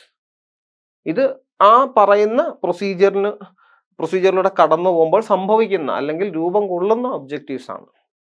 അതിൻ്റെ യഥാർത്ഥ ഒബ്ജക്റ്റീവ്സ് എന്ന് പറയുന്നതാണ് പ്രൈമറി ഒബ്ജക്റ്റീവ് നമ്മൾ പറഞ്ഞത്. അതായത് എന്താണ്, ആക്യുറസി ചെക്ക് ചെയ്യുക, റിലയബിലിറ്റി നോക്കുക, true and fair view position നോക്കുക, ഇതൊക്കെയാണ് അതിൻ്റെ പ്രധാനപ്പെട്ട ഒബ്ജക്റ്റീവ്. പക്ഷേ ഈ ഓഡിറ്റിംഗ് പ്രൊസീജിയറിലേക്ക് നമ്മൾ കടന്നു കഴിയുമ്പോൾ എന്താണ്, അതിനകത്തൂടെ ഇൻസിഡൻ്റലായിട്ട് ഉണ്ടാകുന്ന ഡെവലപ്പ് ചെയ്യപ്പെടുന്ന ഒബ്ജക്റ്റീവ്സ് ആണ് ഇതൊക്കെ. ഓക്കെ, സോ അപ്പോൾ അതിനകത്ത് ആദ്യം നമുക്ക് നോക്കാം എന്തൊക്കെയാണുള്ളതാണ്. ഈ പറയുന്ന എന്താണ് ഡിറ്റക്ഷൻ ഓഫ് എറേഴ്സ് എന്ന് പറയുന്നതിനകത്ത് എന്താണ്, പലതരത്തിലുള്ള എറേഴ്സിനെ പറ്റി പറയുന്നുണ്ട്. അതായത് നമ്മൾ പറഞ്ഞു എറർ എന്ന് പറയുമ്പോൾ നമ്മൾ പറഞ്ഞ എന്താണ്, മനഃപൂർവ്വമല്ലാതെ ഉണ്ടാകുന്ന തെറ്റുകൾ, അല്ലെ, അൺഇൻറ്റൻഷണലി ഉണ്ടാകുന്ന തെറ്റുകൾ. നമ്മളത് തെറ്റ് വരുത്താൻ വേണ്ടി ചെയ്തതല്ല, എന്നാൽ അങ്ങനെ അല്ലാത്തതും ഉണ്ട് എറേഴ്സ്. ഓക്കെ, അപ്പം ഡിഫറെൻറ്റ് ടൈപ്സ് ഓഫ് എറേഴ്സ് ഉണ്ട്. ഇത് നമ്മൾ അക്കൗണ്ടിങ്ങിന് പഠിച്ചതാണ് ഈ എറേഴ്സിനെ പറ്റി. പക്ഷേ ഇതിനകത്ത് കുറച്ചുകൂടെ ഒരു എന്താണ്, ഒരു ഓഡിറ്റിംഗ് പെർസ്പെക്റ്റീവിൽ എറേഴ്സ് എന്താണെന്ന് നമ്മളോട് പറയുന്നുണ്ട്. അത് നമ്മളൊരു അക്കൗണ്ടിങ് പെർസ്പെക്റ്റീവിലാണ് പഠിച്ചത്. ഓക്കെ, അതിൻ്റെ വേറൊരു വെർഷനാണിത്. അത് തന്നെ സംഭവം വേറൊരു വെർഷനായിട്ട്, അത് ഓഡിറ്റിംഗ് പെർസ്പെക്റ്റീവ്. ഞാൻ ആദ്യം തന്നെ പറഞ്ഞല്ലോ, അക്കാഡമിക്കലി സ്പീക്കിംഗ് ഇത് രണ്ടും 2 സബ്ജക്റ്റുകളാണ്. അതുകൊണ്ട് തന്നെ എന്താണ്, അതിന് ഓരോന്നിനും അതിൻ്റെതായിട്ടുള്ള വേർഷൻസ് ഉണ്ടാവും. അപ്പം നമുക്ക് ഈ എറേഴ്സിൻ്റെ കാര്യം എന്താണെന്ന് നോക്കാം. Classification of errors in auditing. ഏതൊക്കെ തരത്തിലുള്ള എറേഴ്സ് ആണ് ഓഡിറ്റിങ്ങിനകത്തുള്ളത്? എറർ എന്ന് പറഞ്ഞു കഴിഞ്ഞാൽ നമ്മൾ പറഞ്ഞു എന്താണ്, മിസ്റ്റേക്ക്, അല്ലെ, ഒരു മിസ്റ്റേക്ക്. എറർ എന്ന് പറയുമ്പോൾ നമ്മൾ അൺഇൻറ്റൻഷനലി ഉണ്ടാകുന്ന മിസ്റ്റേക്കുകളെയാണ് പറയുന്നത്. പക്ഷെ നമുക്ക് എന്താണ്, ഇവിടെ ഇപ്പം നമുക്ക് അതിനെ കളക്റ്റീവായിട്ട് ഇൻറ്റൻഷനലി ഓർ അൺഇൻറ്റൻഷനലി നമ്മൾ വിളിക്കേണ്ടി വരും. ഓക്കെ, സോ ആദ്യം വരുന്ന ഇതാണ്, നമ്മളിത് പഠിച്ചതാ. Error of principle occur when an accounting principle are not followed. Accounting principle. Okay, so accounting principle എന്ന് പറഞ്ഞാൽ എന്താണ്, നമുക്ക് ഓരോന്നിനും ഓരോ അക്കൗണ്ടും അല്ലെങ്കിൽ ഓരോ സ്റ്റേറ്റ്മെൻറ്റും ഓരോ ട്രാൻസാക്ഷനും എങ്ങനെയാണ് റെക്കോർഡ് ചെയ്യേണ്ടതെന്ന് ഇതിനെപ്പറ്റി ധാരണയുള്ള ആൾക്കാർ, അല്ലെങ്കിൽ ഇതിൻ്റെ എന്താണ് ഗ്ലോബൽ ബോഡീസ്, അല്ലെങ്കിൽ ഇതിൻ്റെ നാഷണൽ ബോഡീസ്, ഇൻ്റർനാഷണൽ തലത്തിലൊക്കെ ഉള്ള ആൾക്കാർ, ഇതിനെപ്പറ്റി ധാരണയുള്ള ആൾക്കാർ ഡെവലപ്പ് ചെയ്ത് കുറേ അക്കൗണ്ടിങ് കൺസെപ്റ്റ്സും കൺവെൻഷൻസും കോൺസെപ്റ്റ്സും സ്റ്റാൻഡേർഡ്സും ഒക്കെ ഉണ്ട്. ഇതിൻ്റെ പശ്ചാത്തലത്തിൽ മാത്രമേ നമുക്ക് ചെയ്യാൻ പറ്റൂ. അല്ലെങ്കിൽ ചെയ്തില്ലെങ്കിൽ എന്താ പ്രശ്നം? യൂണിവേഴ്സാലിറ്റി എന്ന് പറഞ്ഞൊരു കോൺസെപ്റ്റ് ഉണ്ട്. യൂണിവേഴ്സാലിറ്റി, അതായത് എല്ലാം ഒരുപോലെ ഇരിക്കണം. എല്ലാം ഒരുപോലെ ഇരിക്കുമ്പോൾ മാത്രമേ നമുക്ക് ഇതിന് കമ്പാരിസണിനും അല്ലെങ്കിൽ മറ്റു കാര്യങ്ങൾക്കും ഒക്കെ ഇതിന് സാധ്യതയുള്ളൂ, അല്ലേ? അപ്പോൾ ഈ ഒരുപോലെ അല്ലെങ്കിൽ ഈ യൂണിവേഴ്സാലിറ്റി കൊണ്ടുവരാൻ വേണ്ടിയാണ് ഈ അക്കൗണ്ടിങ് സ്റ്റാൻഡേർഡും കൺവെൻഷനും കോൺസെപ്റ്റ്സും ഒക്കെ ഉണ്ടാക്കി വെച്ചിരിക്കുന്നത്. അപ്പോൾ ഇതെല്ലാം പാലിക്കപ്പെടണമെന്നുള്ളത് നിർബന്ധമാണ്. കാരണം അത് പാലിക്കപ്പെട്ടില്ലെങ്കിൽ എന്താണ്, അതിനെ ഒരു ഫെയർ അക്കൗണ്ടിങ് പ്രാക്ടീസ് ആയിട്ട് നമുക്ക് കണക്കാക്കാൻ സാധിക്കില്ല. ഓക്കെ, ഇപ്പം നമ്മൾ നമ്മുടെ സ്വന്തമായിട്ട് ഒരു അല്ലെങ്കിൽ ഗവൺമെൻറ് അംഗീകരിക്കുന്ന ഒരു രീതിയായിട്ട് നമുക്ക് കണക്കാക്കാൻ സാധിക്കില്ല. മനസ്സിലായില്ലേ? അപ്പോൾ എന്താണ് എറർ ഓഫ് പ്രിൻസിപ്പിൾ എന്ന് പറഞ്ഞു കഴിഞ്ഞാൽ, ഈ അക്കൗണ്ടിങ് പ്രിൻസിപ്പിൾസ് കറക്റ്റായിട്ട് ഫോളോ ചെയ്യപ്പെടുന്നുണ്ടോ, അല്ലെങ്കിൽ ഡെബിറ്റ് എവിടെ വേണം, ക്രെഡിറ്റ് എവിടെ വേണം, ഓരോ ട്രാൻസാക്ഷനും അതിൻ്റെ സ്വഭാവത്തിനനുസരിച്ച് അതിനെ എവിടെ ചെയ്യണം, ഏത് അക്കൗണ്ടിലാണോ ചെയ്യേണ്ടത്, എവിടെ ഡെബിറ്റ് ചെയ്യണം, എവിടെ ക്രെഡിറ്റ് ചെയ്യണം, അസറ്റ്സിലാണോ ലയബിലിറ്റീസിലാണോ വരുന്നത്, ഇങ്ങനെ അക്കൗണ്ടിങ് പ്രിൻസിപ്പിൾസ് ഉണ്ട്. ആ പ്രിൻസിപ്പിൾസ് ഫോളോ ചെയ്തിട്ടുണ്ടോ എന്നുള്ളത്. ഇപ്പോൾ ഇത് ഇവിടെ പറഞ്ഞിരിക്കുന്ന എക്സാമ്പിൾ തന്നെ നോക്കി, treating capital expenditure as revenue expenditure. അതായത് എന്താണ്, ഇപ്പോൾ ഞാൻ കഴിഞ്ഞ ദിവസം നിങ്ങളോട് കഴിഞ്ഞ ക്ലാസ്സിൽ പറഞ്ഞു ക്യാപിറ്റൽ എക്സ്പെൻഡിച്ചർ റവന്യൂ എക്സ്പെൻഡിച്ചർ എന്നാണ്. ക്യാപിറ്റൽ എക്സ്പെൻഡിച്ചർ എന്ന് പറഞ്ഞു കഴിഞ്ഞാൽ അസറ്റ് ക്രിയേഷന് വേണ്ടി നമുക്കുണ്ടാകുന്ന എക്സ്പെൻഡിച്ചർ.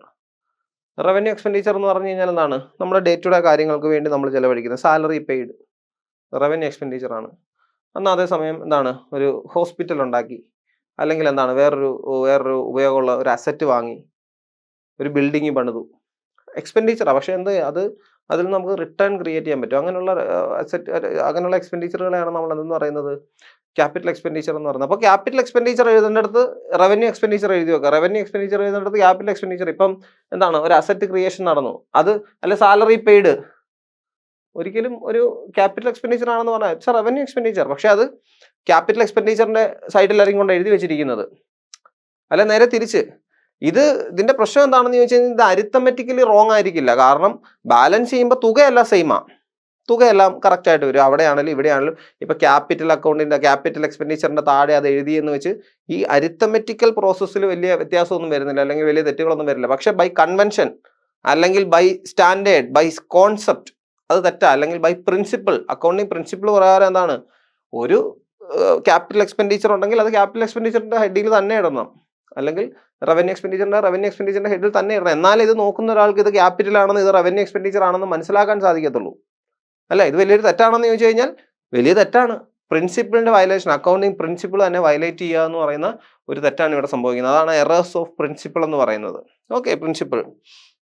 നെക്സ്റ്റ് എന്ന് പറയുന്നത് errors of commission. Mathematical or clerical mistake in recording or totalling the transaction. Okay, so എന്താണ് നമ്മൾ സബ്സ്ട്രാക്ട് ചെയ്യേണ്ടത്, അഡീഷൻ നടത്തുന്നു, അഡീഷൻ ചെയ്യേണ്ടത് നമ്മൾ സബ്സ്ട്രാക്ട് ചെയ്യുന്നു. ആഡ് ഔട്ട്സ്റ്റാൻഡിങ്, എപ്പോഴും നമ്മൾ ഔട്ട്സ്റ്റാൻഡിങ്ങിന് ആഡ് ചെയ്യുക വേണ്ടത്. അതായത് ഇപ്പോൾ സാലറി കൊടുത്തില്ല, ആഡ് ഔട്ട്സ്റ്റാൻഡിങ് എക്സ്പെൻസുകളെ പറ്റി നമ്മൾ കഴിഞ്ഞ ദിവസം ക്ലാസ്സിൽ പറഞ്ഞപ്പോൾ അതിന് ലെസ് ചെയ്ത് വെക്കാം. ഇപ്പോൾ പ്രൊവിഷൻ ഫോർ ബാഡ് ഡെപ്റ്റ്സ് അല്ലേ, ലെസ് പ്രൊവിഷൻ. അല്ലെങ്കിൽ ഡിപ്രീസിയേഷൻ എപ്പോഴും നമ്മൾ കുറച്ച് കാണിക്കണം, ലെസ് ഡിപ്രീസിയേഷൻ. അതിന് പകരം അത് ആഡ് ചെയ്ത് വെച്ചാൽ പ്രശ്നമാണ്. ഓക്കെ, അല്ലെങ്കിൽ ആ തുകകൾ തമ്മിൽ നമ്മൾ ലെസ് ഡിപ്രീസിയേഷൻ എഴുതിയിട്ട് എന്താണ് കുറയ്ക്കേണ്ടതിന് പകരം അത് കൂട്ടി വെച്ചു എന്ന് കരുതിക്കോ, തെറ്റിപ്പോയില്ലേ? 4000 രൂപ, അതിന്റെ ഡിപ്രീസിയേഷൻ 500 രൂപ, അതിന്റെ ശരിക്കും വരേണ്ട തുക വരേണ്ട എന്താണ് 3500 രൂപയാണ്. നമ്മൾ ലെസ് ഡിപ്രീസിയേഷൻ എഴുതിയിട്ട് എന്ത് ചെയ്തു? അല്ലെങ്കിൽ ആഡ് ഔട്ട്സ്റ്റാൻഡിങ് എന്ന് എഴുതിയിട്ട് നമ്മൾ എന്ത് ചെയ്തു? അത് കൂട്ടി വെച്ചു, അല്ലെങ്കിൽ അത് കൂട്ടേണ്ടത് കുറച്ചു വെച്ചു, കുറയ്ക്കേണ്ടത് കൂട്ടി വെച്ചു. അതാണ് എന്തെന്ന് പറയുന്നത് എറർ ഓഫ് കമ്മീഷൻ എന്ന് പറയുന്നത്. Mathematical or clerical mistake. അതായത് എന്താണ്, ഇതിനകത്ത് പ്രിൻസിപ്പിൾസ് ഒന്നും വയലേഷൻ ഒന്നും നടക്കുന്നില്ല, പക്ഷെ എന്താണ് അത് നമ്മളൊരു മാത്തമാറ്റിക്കലി കറക്റ്റ് അല്ലാതാകുന്നു.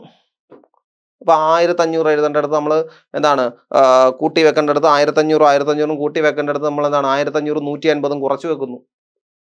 മനസ്സിലായില്ല? അതുപോലുള്ള ക്ലറിക്കൽ എറർ നമുക്ക് സംഭവിച്ചേക്കാവുന്ന സാധാരണ ചെറിയ തരത്തിലുള്ള എറേഴ്സ്. പക്ഷെ എന്താണ് ഇത് വരുമ്പോഴത്തേക്ക് എന്താണ് ഉള്ള പ്രശ്നം എന്ന് പറഞ്ഞു കഴിഞ്ഞാൽ എന്താണ് ഈ പറയുന്ന എന്താണ് transaction the wrong account that is but correct class that is accounts may not balance but in principle is not violated. നമ്മൾ മുമ്പേ പറഞ്ഞ കേസിൽ എന്താണ് ട്രയൽ ബാലൻസ് ഈക്വൽ ആവും. മുമ്പേ പറഞ്ഞ കേസിൽ that is principle accounting principles, trial balance equal ആവും. പക്ഷെ എന്ത് സംഭവിക്കില്ല, ഒരിക്കലും അക്കൗണ്ടിങ് പ്രിൻസിപ്പിൾ പാലിക്കപ്പെട്ടു എന്ന് പറയാൻ പറ്റില്ല. പക്ഷെ ഇവിടെ എന്താണ്, ഇവിടെ അക്കൗണ്ടിങ് പ്രിൻസിപ്പിളിന് കുഴപ്പമൊന്നുമില്ല. അതായത് കൂട്ടേണ്ടത് കുറച്ചു, ആഡ് ഔട്ട്സ്റ്റാൻഡിങ് എന്ന് പറയേണ്ടത് നമ്മൾ അങ്ങനെ ആഡ് ഔട്ട്സ്റ്റാൻഡിങ് എന്ന് എഴുതി വെച്ചിട്ട് എന്ത് ചെയ്തു, അതിനെ കുറച്ച് കാണിച്ചു. അതൊരു ക്ലറിക്കൽ എറർ അല്ലെങ്കിൽ ഒരു മാത്തമാറ്റിക്കൽ എററാ. ഇപ്പം ലെസ് ഔട്ട്സ്റ്റാൻഡിങ് എന്ന് എഴുതിയിരുന്നെങ്കിൽ ഓക്കെ, നമ്മളത് പറയുന്നതിനകത്ത് കാര്യമുണ്ട്, പ്രിൻസിപ്പിൾ വയലേഷൻ ആണെന്ന് പറയാം. അങ്ങനെ ചെയ്യാൻ പാടില്ല. ആഡ് ഔട്ട്സ്റ്റാൻഡിങ് എന്ന് എഴുതി 500 രൂപ കൂട്ടേണ്ട അടുത്ത് നമ്മൾ എന്ത് ചെയ്തു, കുറച്ച് വെച്ചു. അപ്പം എന്താ സംഭവിക്കുന്നത്, ട്രയൽ ബാലൻസ് ഈക്വൽ ആവുമോ? ഒരിക്കലും ആവില്ല. പക്ഷെ പ്രിൻസിപ്പളിന് എന്തെങ്കിലും വയലേഷൻ ഉണ്ടായിട്ടുണ്ടോ? ഒരു വയലേഷനും ഉണ്ടായിട്ടില്ല. ജസ്റ്റ് ചെറിയ എറർ. നമ്മൾ എഴുതിയിരിക്കുന്ന കറക്റ്റ് ആഡ് ഔട്ട്സ്റ്റാൻഡിങ് എന്ന് തന്നെയാണ് നമ്മൾ എഴുതിയിരിക്കുന്നത്, പക്ഷെ ചെയ്തപ്പോൾ മാറിപ്പോയി. സോ അങ്ങനെയുള്ള വരുന്ന അരിത്തമെറ്റിക്കൽ എറേഴ്സിനെയാണ് നമ്മൾ എന്തെന്ന് പറയുന്നത് എറേഴ്സ് ഓഫ് കമ്മീഷൻ എന്ന് പറയുന്നത്. Okay, so mathematical or clerical mistakes in recording or totalling the എന്താണ് ട്രാൻസാക്ഷൻ, അതാണ് എന്തെന്ന് പറയുന്നത് എറേഴ്സ് ഓഫ് കമ്മീഷൻ എന്ന് പറയുന്നത്. അടുത്തതെന്ന് പറയുന്നത് error of omission that is failure to record a transaction in the books of account. Omit ചെയ്യുക, അതായത് വിട്ടുപോയി, അതിനെ റെക്കോർഡ് ചെയ്യാനേ വിട്ടുപോയി. Okay, not recording a purchase invoice in the purchase book effect the understate or overstate the balance in the financial statement. അതായത് നമുക്കൊരു purchases ഉണ്ടായി, ആ പർച്ചേസിന് നമ്മൾ അങ്ങനെ ഒരു ട്രാൻസാക്ഷനെ വിട്ടുപോയി, നമ്മൾ രേഖപ്പെടുത്തിയില്ല. മൊത്തം ഞാൻ പറഞ്ഞല്ലേ ട്രേഡിംഗ് അക്കൗണ്ട് ചെയ്യുമ്പോൾ മൊത്തം പർച്ചേസിൽ നിന്ന് സെയിൽ കുറയ്ക്കുമ്പോഴാണ് നമ്മുടെ യഥാർത്ഥ ഗ്രോസ് പ്രോഫിറ്റ് അല്ലെ ഗ്രോസ് ലോസ് കിട്ടുന്നതെന്ന് പറഞ്ഞു. അപ്പോൾ ഈ പർച്ചേസിനകത്ത് നമ്മളിപ്പം പർച്ചേസ് 10,000 രൂപ, സെയിലിൻ്റെ തുക 15,000 രൂപ. അപ്പം നമ്മളിത് മാച്ച് ചെയ്ത് നോക്കിയപ്പോൾ അല്ലെങ്കിൽ ഇതിൽ നിന്ന് സെയിലിൽ നിന്ന് പർച്ചേസ് കുറച്ച് നോക്കിയപ്പോൾ 5,000 രൂപ നമുക്ക് ലാഭം ഉണ്ടായി. കാരണം പർച്ചേസിനേക്കാളും 5,000 രൂപ സെയിൽ നമുക്ക് നടന്നു, ഗ്രോസ് പ്രോഫിറ്റ്. പക്ഷേ നോക്കി വന്നപ്പോഴാണ് എന്താണ് ഒരു സോഴ്സ് ഡോക്യുമെന്റിനകത്ത് പർച്ചേസ് എഴുതിയിട്ടുണ്ട്, പക്ഷേ അല്ല ഒരു ബില്ലുണ്ട്, നമ്മൾ പക്ഷെ ഇത് രേഖപ്പെടുത്തിയിട്ടില്ല.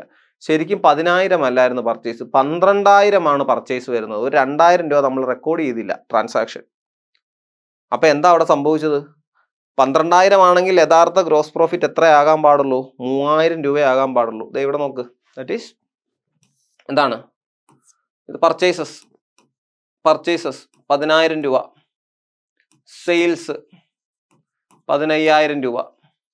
അപ്പോൾ നമ്മളിത് കൂട്ടിയെടുക്കുക, 15,000 രൂപ 15,000 രൂപ, രണ്ടിടത്തും 15,000 രൂപ. എന്താണ് ഇവിടെ എത്രയുണ്ട്? കുറവ്. അപ്പോൾ ഗ്രോസ് പ്രോഫിറ്റ് 5,000 രൂപ നമുക്ക് കൂടുതലാണ്. അപ്പോൾ 5000 രൂപയുടെ കൂട്ടുമ്പോൾ നമുക്ക് എന്ത് കിട്ടും? 15000 രൂപയുടെ കിട്ടും. അപ്പം എന്താണ് ഓഡിറ്റർ ഇത് പരിശോധിച്ചുകൊണ്ടിരിക്കുമ്പോഴാണ് നോക്കുന്നത് അദ്ദേഹത്തിൻ്റെ ഒരു ബില്ല് എക്സ്ട്രാ ഇരിക്കുന്നു. ഇവിടെ ശരിക്കും 15000 അല്ല, ഇതിൻ്റെ കൂടെ ഒരു പർച്ചേസും കൂടെ വരും, 2000 രൂപയും കൂടെ വന്നേനെ. പക്ഷെ നമ്മൾ രേഖപ്പെടുത്തിയപ്പോൾ അത് 10 രേഖപ്പെടുത്തിയുള്ളൂ. അതുകൊണ്ടാണ് നമുക്ക് 5000 രൂപ പ്രോഫിറ്റ് കിട്ടിയത്. ഈ 2000 കൂടെ ചേർന്നാ വരുന്നെങ്കിൽ എന്താണ് മൊത്തം പർച്ചേസിന്റെ തുക എത്രയാവും? 12000 രൂപയാവും പർച്ചേസ് അല്ലേ? അത് സെയിലുമായിട്ട് നമ്മൾ തട്ടിച്ചു നോക്കുമ്പോൾ എത്രയാണ്? സെയില് 15000 അല്ലേ? ബാക്കി എത്ര വേണം? 3000 രൂപ. 3000 രൂപ മാത്രമേ കൂടുതലുള്ളൂ. 3000 രൂപ ഗ്രോസ് പ്രോഫിറ്റ് എത്രയേ ഉള്ളൂ? 3000 രൂപയേ ഉള്ളൂ. പക്ഷെ നമ്മൾ ഇവിടെ എത്രയാണ് കാണിച്ചിരിക്കുന്നത്? 5000 രൂപയാണ് കാണിച്ചിരിക്കുന്നത് ഗ്രോസ് പ്രോഫിറ്റ് അല്ലേ? അപ്പോൾ എന്താണ് ഈ സംഭവിക്കുന്നതെന്ന് പറഞ്ഞു കഴിഞ്ഞാൽ എന്താണ്? നോർമലി ട്രാൻസാക്ഷൻ ഓവർ സ്റ്റേറ്റ് അല്ലെ അണ്ടർ സ്റ്റേറ്റ് ആയി പോകും, അല്ലെ അണ്ടർ സ്റ്റേറ്റ് ഇത് കാണിക്കേണ്ടി വരും, അല്ലെങ്കിൽ അങ്ങനെ ഒരു സാഹചര്യത്തിലേക്ക് പോകും. വലിയ തെറ്റിദ്ധാരണകൾ ഉണ്ടാക്കേണ്ടി വരും. ചിലപ്പം ഇത് നേരെ തിരിച്ചാണ്. ഇപ്പോൾ സെയിൽസിൻ്റെ ഇവിടെയാണ് കൂടിയിരിക്കുന്നതെങ്കിൽ എന്താണ് ഇതേ സംഭവം ഉണ്ടാവും. ചിലപ്പോൾ പ്രോഫിറ്റ് കുറഞ്ഞു പോകും. ശരിക്കും നമുക്ക് ആക്ച്വലി നല്ല പ്രോഫിറ്റ് ഉള്ളതാണ്, പക്ഷെ സെയിലിൻ്റെ അവിടെ നമ്മൾ എന്ത് ചെയ്തില്ല? രേഖപ്പെടുത്തിയില്ല. ഒരു സെയിൽ ട്രാൻസാക്ഷൻ നമ്മൾ വിട്ടുപോയി. എന്ത് സംഭവിക്കും? വലിയ തോതിൽ എന്താണ് പ്രോഫിറ്റിൻ്റെ എമൗണ്ടിൽ മാറ്റം ഉണ്ടാവും. ഓക്കെ, സോ അപ്പോൾ അങ്ങനെ ഉണ്ടാകുന്ന സാഹചര്യത്തെയാണ് നമ്മൾ എന്തെന്ന് പറയുന്നത്? എറർ ഓഫ് ഒമിഷൻ എന്ന് പറയുന്നത്. Not recording the transaction, that is understate or overstate the balances in financial statement. അതായത് ഫിനാൻഷ്യൽ സ്റ്റേറ്റ്മെന്റിനെ സംബന്ധിച്ചിടത്തോളം എന്താണ് തുക കൂട്ടിയോ അല്ലെങ്കിൽ കുറഞ്ഞോ കാണിക്കുന്ന ഒരു സാഹചര്യത്തിലേക്ക് എത്തിച്ചേരും. ഇതിനാണ് നമ്മൾ എന്തെന്ന് പറയുന്നത്? എറേഴ്സ് ഓഫ് ഒമിഷൻ എന്ന് പറയുന്നത്. ഓക്കെ, സോ നെക്സ്റ്റ് എന്ന് പറയുന്നത് compensating errors. Compensating errors. Okay, 2 or more errors cancel each other out, giving a correct trial balance. So example പറഞ്ഞിട്ടുണ്ട്, overstating sales by 50,000 and sorry ഇവിടെ understating എന്നാണ് കേട്ടോ. Under stating അതായത് ഇപ്പം നമ്മൾ പറഞ്ഞ അതേ എക്സാമ്പിൾ എടുക്കാം. സെയിലിൻ്റെ അവിടെ നമ്മൾ 5000 രൂപ കൂട്ടി കാണിച്ചു. ഇപ്പം സാധാരണ എന്ത് പർച്ചേസും സെയിലും, പർച്ചേസ് 10000 രൂപ, 10000 രൂപ, സെയില് 15000 രൂപ അല്ലെങ്കിൽ 20000 രൂപ, 20000 രൂപ. ശരിക്കും പർച്ചേസിന്റെ തുക 15000 എന്താണ് സെയിലിന്റെ തുക അല്ല പർച്ചേസിന്റെ തുക 5000 എന്താണ് സെയിലിന്റെ തുക 10000 ആണെന്ന് കരുതുക. അപ്പോഴും ഈ ടോട്ടലിൽ വ്യത്യാസം വരുന്നുണ്ടോ? വ്യത്യാസം വരുന്നില്ല. അതായത് 5000 ഒരിടത്ത് കൂട്ടുകയും ഒരിടത്ത് കുറയ്ക്കുകയും ചെയ്തു. മനസ്സിലായോ? അതായത് പർച്ചേസ് 5000 ഉള്ളായിരുന്നു, നമ്മൾ 10000 എന്ന് കാണിച്ചു. സെയില് ശരിക്കും 20000 ഉള്ളൂ, നമ്മൾ 15000 എന്ന് കാണിച്ചു. പർച്ചേസിന്റെ ഭാഗത്ത് 5000 കൂട്ടിയും സെയിലിന്റെ ഭാഗത്ത് 5000 കുറച്ചും കാണിച്ചു. അപ്പം മാത്തമാറ്റിക്കലി ഇത് തെറ്റാവുമോ? ഇല്ല. കാരണം എന്താണ്? ഇമ്പാക്റ്റ് സെയിമാ. അരിത്തമെറ്റിക്കലി നോക്കുമ്പോൾ ഇമ്പാക്റ്റ് സെയിമാ. ഒരിടത്ത് കൂടിയത് ഇവിടെ കുറഞ്ഞു, അത്രേ ഉള്ളൂ വരുന്നുള്ളൂ. മനസ്സിലായോ? അതായത് ഒരിടത്ത് ഓവർ സ്റ്റേറ്റ് ചെയ്ത അതേ തുക ഇപ്പുറത്ത് അണ്ടർ സ്റ്റേറ്റ് ചെയ്തു. ഇമ്പാക്റ്റ് സെയിം ആണ്. അത് അരിത്തമെറ്റിക്കലി വലിയ പ്രശ്നമൊന്നും ഉണ്ടാകുന്നില്ല. പക്ഷെ എന്താ സംഭവിക്കുന്നത്? Compensating error. അതായത് ഒരു എറർ മറ്റേ എററിനെ കോമ്പൻസേറ്റ് ചെയ്തു. ഒരു എറർ ഉണ്ടായി. ഇവിടെ മാത്രം ഒരു വശത്ത് മാത്രമാണ് എന്താണ് നമ്മൾ 5000 രൂപ കുറച്ചിരുന്നെങ്കിൽ എന്താണ് മൊത്തം തെറ്റിപ്പോയനെ, ട്രയൽ ബാലൻസ് ഉൾപ്പെടെ മാച്ച് ആകാതെ വന്നേനെ. ഇവിടെ ഒരിടത്ത് 5000 രൂപ കൂട്ടി കാണിച്ചപ്പോൾ ഇവിടെ 5000 രൂപ നമ്മൾ കുറച്ച് കാണിച്ചു. സെയിം അല്ലേ? അപ്പോൾ എന്താ സംഭവിക്കുന്നത്? ഇവിടെ ഒരു എറർ മറ്റൊരു എററിനെ എന്താണ് കോമ്പൻസേറ്റ് ചെയ്തു. അരിത്തമെറ്റിക്കലി കറക്റ്റ് ആണ്, പക്ഷേ സോഴ്സ് ഡോക്യുമെന്റ് വെച്ച് പരിശോധിച്ച് കഴിയുമ്പോൾ എന്താണ് സംഭവിക്കുന്നത്? ഇങ്ങനൊരു ട്രാൻസാക്ഷനേ ഇല്ല, അല്ല ഇങ്ങനെ വന്നിരിക്കുന്നത് തെറ്റാണ്, ഇത് തെറ്റിപ്പോയി. ഇതിന്റെ ഇമ്പാക്റ്റ് എന്താണെന്നുള്ളതല്ല, നിങ്ങൾ ബുക്സ് ഓഫ് അക്കൗണ്ട്സിൽ രേഖപ്പെടുത്തിയിരിക്കുന്ന കാര്യം തെറ്റാണ്. അരിത്തമെറ്റിക്കലി കറക്റ്റ് ആണോ ഇല്ലയോ എന്നുള്ളത് വിഷയമല്ല. അരിത്തമെറ്റിക്കലി കറക്റ്റ് ആവും. കാരണം എന്താ? ഒരു 5000 രൂപ കൂട്ടി കാണിച്ചിട്ടുണ്ട്, കുറച്ച് കാണിച്ചത് കൂട്ടി കാണിച്ചിട്ടുണ്ട്. ഒരിടത്ത് പർച്ചേസിൽ 5000 രൂപ എന്താണ് കുറച്ച് കാണിച്ചത്, സെയിൽസിൽ 5000 രൂപ കൂട്ടി കാണിച്ചിട്ടുണ്ട്. അല്ലെങ്കിൽ നേരെ തിരിച്ച് ഒരു എറർ മറ്റൊരു എററിനെ കോമ്പൻസേറ്റ് ചെയ്തു. അപ്പോൾ എന്താണ്? അരിത്തമെറ്റിക്കലി അവിടെ ഇമ്പാക്റ്റ് ഒന്നും ക്രിയേറ്റ് ചെയ്തില്ല. പക്ഷെ എന്താണ് നമ്മൾ എന്താണ് അക്കൗണ്ടിങ് പ്രിൻസിപ്പിൾസിന്റെ ആസ്പെക്റ്റ് നോക്കുകയാണെങ്കിൽ എന്താണ് അതൊരു തെറ്റാണ്. കാരണം എന്താണ് അങ്ങനെ കാണിക്കാൻ പറ്റില്ല. അരിത്തമെറ്റിക്കൽ ആക്യുറസി എന്ന് പറയുന്നത് എന്താണ്? അത് ഇമ്പോർട്ടൻ്റ് ആണ്. അത് എഴുതിയിരിക്കുന്ന കണക്ക് കൂട്ടുന്നത് മാത്രമല്ല, എഴുതിയിരിക്കുന്ന ഓരോ ഫിഗേഴ്സിലും അത് പ്രാധാന്യമുള്ളതാണ്. കാരണം എന്താ? ഈ ഓരോ ഫിഗറുകളും നമ്മൾ എഴുതി വെക്കുന്നത് ഒരു സോഴ്സ് ഡോക്യുമെന്റിന്റെ പശ്ചാത്തലത്തിൽ അല്ലെങ്കിൽ അതിന്റെ ഹെൽപ്പോട് കൂടിയാ. സോഴ്സ് ഡോക്യുമെന്റിൽ 15000 കാണിച്ചത് നമ്മൾ ഇവിടെ 10000 എന്ന് എഴുതി. സോഴ്സ് ഡോക്യുമെന്റിൽ 20000 ഒന്ന് കാണിച്ചത് നമ്മൾ 15000 ഒന്നും എഴുതി. അപ്പൊ എന്താ സംഭവിക്കുന്നത്? ശരിക്കും ഒരു എറർ മറ്റൊരു എററിനെ കോമ്പൻസേറ്റ് ചെയ്തു. എറർ ഫ്രീ ആണ്, അല്ലെങ്കിൽ അരിത്തമെറ്റിക്കലി എറർ ഫ്രീ ആണ്. പക്ഷെ എന്താണ് പൂർണ്ണമായിട്ടും നമുക്കതിനെ എന്താണ് ആ എറർ സംഭവിച്ചത് കൊണ്ട് അരിത്തമെറ്റിക്കലി പ്രശ്നമൊന്നും ഉണ്ടായില്ല. പക്ഷെ എന്താണ് സോഴ്സ് ഡോക്യുമെന്റ് വെച്ച് കമ്പയർ ചെയ്യുമ്പോൾ അല്ലെങ്കിൽ ഒരു അനലിറ്റിക്കൽ സ്റ്റഡിയിലേക്ക് വരുമ്പോഴെന്താണ് ആ സ്റ്റേറ്റ്മെന്റ് പൂർണ്ണമായിട്ടും ശരിയാണെന്ന് നമുക്ക് പറയാൻ പറ്റില്ല. സോ അതുപോലുള്ള എററിനെയാണ് നമ്മൾ എന്തെന്ന് പറയുന്നത് കോമ്പൻസേറ്റിംഗ് എറർ എന്ന് പറയുന്നത്. Okay, errors of original entry. അടുത്തത് wrong amount recorded at the first instance. അതായത് ഇപ്പം ഞാൻ മുമ്പേ പറഞ്ഞ പോലെ തന്നെ എന്താണ് 10,000 പകരം നമ്മൾ 1000 എഴുതുക. ഇതൊക്കെ സംഭവിക്കാവുന്ന കാര്യമാണ്, നമുക്ക് നോർമലി സംഭവിക്കാവുന്ന കാര്യം. ഇതൊക്കെ നമ്മൾ തന്നെ പരീക്ഷയ്ക്കൊക്കെ എഴുതുമ്പോഴത്തേക്കും എന്താണ്, ഞാനൊക്കെ ഐ സ്റ്റിൽ റിമെമ്പർ വൺസ് ഞാനൊരു എക്സാം എഴുതിയപ്പോഴത്തേക്കും ഇൻ കോളേജ് ഒരു പ്രോബ്ലം ഫുള്ള് തെറ്റിപ്പോയി. അതായത് ഏതോ ഒരു എമൗണ്ടിൻ്റെ ഒരു പൂജ്യം ഞാൻ വിട്ടുപോയി. പിന്നെ ഞാൻ മുൻപോട്ടുള്ള കണക്കുകൂട്ടലുകളിലെല്ലാം ഈ പൂജ്യം ഇല്ലാതെയാണ് കണക്ക് കൂട്ടിയത്. അപ്പോൾ അവിടെ തൊട്ട് തെറ്റാൻ തുടങ്ങിയത് ഫുള്ള്. അതേ പ്രശ്നമാണ് ഇവിടെ ഉണ്ടാകുന്നത്. അതായത് ഒരു പൂജ്യം മാറിപ്പോയത്. ഇവിടെ 1000-ന് 10,000-ന് പകരം എന്തായി, ഒരു പൂജ്യം കുറഞ്ഞ 1000 രൂപ എന്ന് എഴുതിപ്പോയി അല്ലേ. അപ്പം അതിൻ്റെ എത്ര രൂപ അല്ലെങ്കിൽ ആ എത്ര പണ വ്യത്യാസം വന്നു നോക്കി അല്ലേ. എത്രത്തോളം അറൗണ്ട് ഒരു 9,000 റുപ്പീസിന്റെ വ്യത്യാസം വന്നു അല്ലേ. 10,000 രൂപ എന്ന് എഴുതേണ്ടത് 1000 രൂപ. അപ്പൊ ട്രയൽ ബാലൻസ് കൂട്ടി വരുമ്പോൾ എന്താണ് അവസാനം 9,000 രൂപയുടെ എന്താണ് 9,000 റുപ്പീസിന്റെ വ്യത്യാസം. ഇതെങ്ങനെ വന്നു, എവിടെ വന്നു, കണ്ടുപിടിക്കാൻ ഭയങ്കര പ്രയാസമാണ് അല്ലേ. അതിന് എന്താണ് ഓരോന്നും നോക്കി വരുമ്പോഴാണ് ഈ സോഴ്സ് ഡോക്യുമെന്റ് വെച്ച് പരിശോധിച്ചുകൊണ്ട് വരുമ്പോഴാണ് അല്ലേ 10,000 രൂപ പർച്ചേസ് 10,000-ന് പകരം 1000 രൂപ എഴുതി വെച്ചിരിക്കുന്നത്. ആ തെറ്റിനാണ് എന്തെന്ന് പറയുന്നത് എറർ ഓഫ് ഒറിജിനൽ എൻട്രി. നമ്മൾ ട്രാൻസാക്ഷൻസ് റെക്കോർഡ് ചെയ്യുന്ന ഫസ്റ്റ് ഇൻസ്റ്റൻസിൽ തന്നെ എന്താണ് ഈ പറയുന്ന നമ്മൾ റെക്കോർഡ് ചെയ്യുന്ന ഒരു ഫിഗറിനൊരു തെറ്റുണ്ടാകുക. ആ തരത്തിലുള്ള എററിനെയാണ് നമ്മൾ എന്തെന്ന് പറയുന്നത് എറർ ഓഫ് ഒറിജിനൽ എൻട്രി എന്ന് നമ്മൾ പറയുന്നത്. ഓക്കെ, ഇനി error of transposition. Error of transposition ഇത് തന്നെ. ഇപ്പം 2,500-ന് പകരം എന്ത് ചെയ്യുന്നു, നമ്മൾ 5,200 എന്ന് എഴുതി വെക്കുന്നു. തെറ്റിപ്പോയില്ലേ. സംഭവം ഫിഗർ എല്ലാം എന്താണെന്ന് ചോദിച്ചാൽ അതെ 2,500 5,200 സംഭവം എല്ലാം ഒരുപോലെയാണ്. പക്ഷെ കണ്ടാലും ഏകദേശം ഒരുപോലെ ഇരിക്കും. പക്ഷെ ആ ക്വാണ്ടിറ്റിയുടെ വ്യത്യാസം കണ്ടോ, എമൗണ്ടിന്റെ വ്യത്യാസം കണ്ടോ. അതായത് ഫിഗേഴ്സ് അങ്ങോട്ടും ഇങ്ങോട്ടും എന്താണ് അവരുടെ സ്ഥലം മാറിപ്പോയി അങ്ങോട്ടും ഇങ്ങോട്ടും. 5,200 എന്ന് എഴുതേണ്ടത് 2,500 എന്ന് എഴുതി, അല്ലെ 2,500 എന്ന് എഴുതേണ്ടത് 5,200 എന്ന് എഴുതി, തെറ്റിപ്പോയി. ഓക്കെ, സോ അതുപോലുള്ള എറേഴ്സിനെയാണ് നമ്മൾ എന്തെന്ന് പറയുന്നത് എറേഴ്സ് ഓഫ് ട്രാൻസ്പൊസിഷൻ എന്ന് പറയുന്നത്. ഓക്കെ, നെക്സ്റ്റ് എന്ന് പറയുന്നത് errors of misposting. Errors of misposting, that is posted to a wrong account. അതായത് എന്താണ്, നമ്മൾ ഒരു അക്കൗണ്ട് ഇപ്പം നമ്മൾ ഒരു സെയിൽ നടന്നു, ക്രെഡിറ്റ് സെയിൽ നടന്നു. എ എന്ന് പറയുന്ന ഷോപ്പുകാരനാണ് നമ്മൾ പൈസ കൊടുത്തത് 5,000 രൂപ. പക്ഷെ നമ്മൾ റെക്കോർഡ് ചെയ്ത് വന്നപ്പോൾ ബിക്കകത്തായിപ്പോയി. അതായത് എ എന്ന് പറയുന്ന കടക്കാരനാണ് ശരിക്കും നമ്മൾ പൈസ കൊടുത്തത്, ക്രെഡിറ്ററാ നമ്മൾ പണം കൊടുത്തത്. പക്ഷെ എന്താണ് അത് ബി എന്ന് പറഞ്ഞ കടക്കാരൻ്റെ അക്കൗണ്ടിലായിപ്പോയി. അക്കൗണ്ട് ടാലിയാവുമെന്ന് ചോദിച്ചാൽ ടാലിയാവും. കാരണം എന്താണ് ഫിഗറിനകത്തോ എമൗണ്ടിനകത്തോ ഒന്നും ഒരു വ്യത്യാസം വന്നിട്ടില്ല. കറക്റ്റ് കൂട്ടുമ്പം രണ്ടുപേരും ക്രെഡിറ്ററാ അല്ലെ കടക്കാരനാ രണ്ടുപേരും. എയ്ക്ക് എഴുതേണ്ടടുത്ത് ബിയുടെ അടുത്ത് എഴുതി, അത്രേ ഉള്ളൂ വ്യത്യാസം. പക്ഷെ അതൊരു തെറ്റാ. കാരണം എന്താ, നമ്മൾ ഈ എയുടെ മാത്രം കണക്ക് കൂട്ടുമ്പോൾ എന്താണ് അയാൾക്ക് ശരിക്കും കൊടുക്കാനുള്ളത് 10,000 രൂപ. ഇതിനകത്ത് ഒരു സംഭവം കാണുന്നില്ല. നമ്മൾ അയാളെ സെറ്റിൽ ചെയ്താ നോക്കുമ്പോൾ കാണുന്നില്ല, എവിടെ പോയി. അപ്പൊ നമ്മുടെ കയ്യിൽ വേറൊരു സാധനമുണ്ട്, ഇയാൾക്ക് പണം കൊടുത്തു, എയ്ക്ക് പണം കൊടുത്തതിന്റെ റെസിപ്റ്റ് ഇരിക്കുക. പക്ഷെ എയുടെ അക്കൗണ്ട് നോക്കുമ്പോൾ ഇങ്ങനെ ഒരു ട്രാൻസാക്ഷൻ കാണുന്നില്ല. അത് നമ്മൾ എവിടെ കൊണ്ട് എഴുതി വെച്ചിരിക്കുക, ബിയുടെ അക്കൗണ്ട് എഴുതി വെച്ചിരിക്കുക. അടുത്ത ബിയുടെ അക്കൗണ്ട് എടുത്ത് നോക്കുമ്പോഴത്തേക്ക് എന്താണ് ഒരു ട്രാൻസാക്ഷൻ കൂടുതൽ. അപ്പൊ ഇതിന്റെ സോഴ്സ് എവിടെയാ. അപ്പൊ എന്താണ് ടാലി ശരിയാവും. കാരണം രണ്ടുപേരും നമ്മുടെ കടക്കാരാ, രണ്ടുപേർക്കും നമ്മൾ ആർക്ക് കൊടുത്താലും 5,000 രൂപ ഇൻ എഫക്റ്റ് നമ്മൾ കൊടുത്തതാ. അപ്പൊ ട്രയൽ ബാലൻസിൽ വ്യത്യാസമൊന്നും ഉണ്ടാകത്തില്ല. പക്ഷെ എന്താണ് ഈ പറയുന്ന പ്രൊസീജിയറിൽ തെറ്റുണ്ടായിട്ടുണ്ട്. എയ്ക്ക് കൊടുക്കേണ്ടത് എയുടെ അക്കൗണ്ടിൽ തന്നെ എഴുതണം. അല്ലെങ്കിൽ എന്താണ് നമ്മൾ എയുടെ അക്കൗണ്ട് മാത്രം എടുത്ത് പരിശോധിച്ച് നോക്കുമ്പോൾ എന്താണ് നമുക്ക് വീണ്ടും കൺഫ്യൂഷൻ ഉണ്ടാവും, തെറ്റുകൾ ഉണ്ടാകും. സോ അങ്ങനെ എന്താണ് മാറിപ്പോകുന്നു മിസ്പോസ്റ്റിംഗ്. അതായത് ഒരു അക്കൗണ്ടിൽ എഴുതേണ്ട കാര്യം നമ്മൾ വേറൊരിടത്ത് എഴുതുന്നു.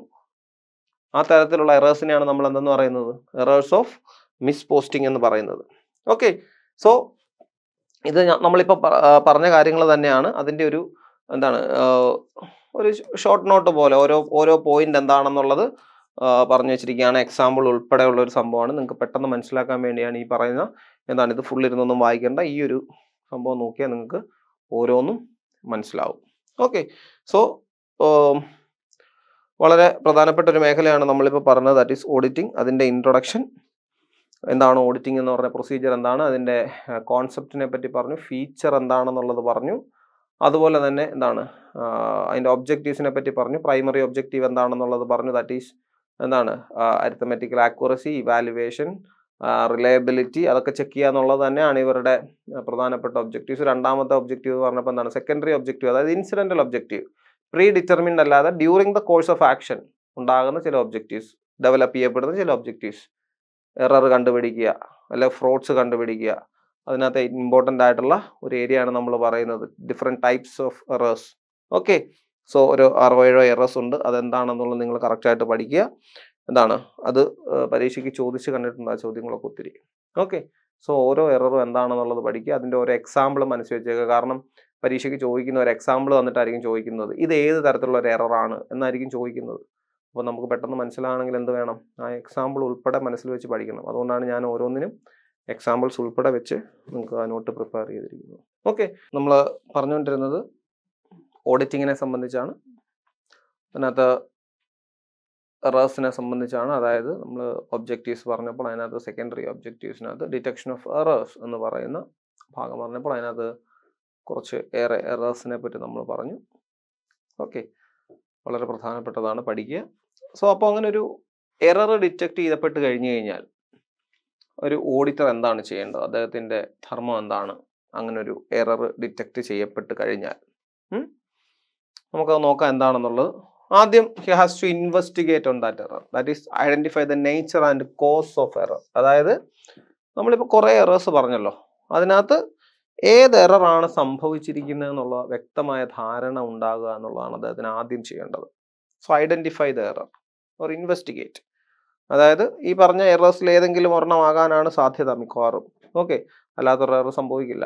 ഈ പറയുന്ന എഴുതിയതിലോ അല്ലെ വിട്ടുപോയതിലോ പ്രിൻസിപ്പിൾസ് കീപ്പ് ചെയ്യാത്തതിലോ അങ്ങനെ എന്തെങ്കിലും ഒരു എറർ ആയിരിക്കും. അപ്പോൾ ആ എറർ എന്താണെന്ന് ഇൻവെസ്റ്റിഗേറ്റ് ചെയ്യുക. അത് ഏതാണ് എററാണ് ഉണ്ടായിരിക്കുന്നത് എന്നുള്ളത് ഐഡന്റിഫൈ ചെയ്യുക. അതിൻ്റെ nature and cause of error. Nature and cause of error എന്ന് പറഞ്ഞു കഴിഞ്ഞാൽ അത് ഏത് തരത്തിലുള്ള എറർ ആണെന്നും ആ എറർ സംഭവിക്കാനുള്ള കാരണം എന്താണെന്നും.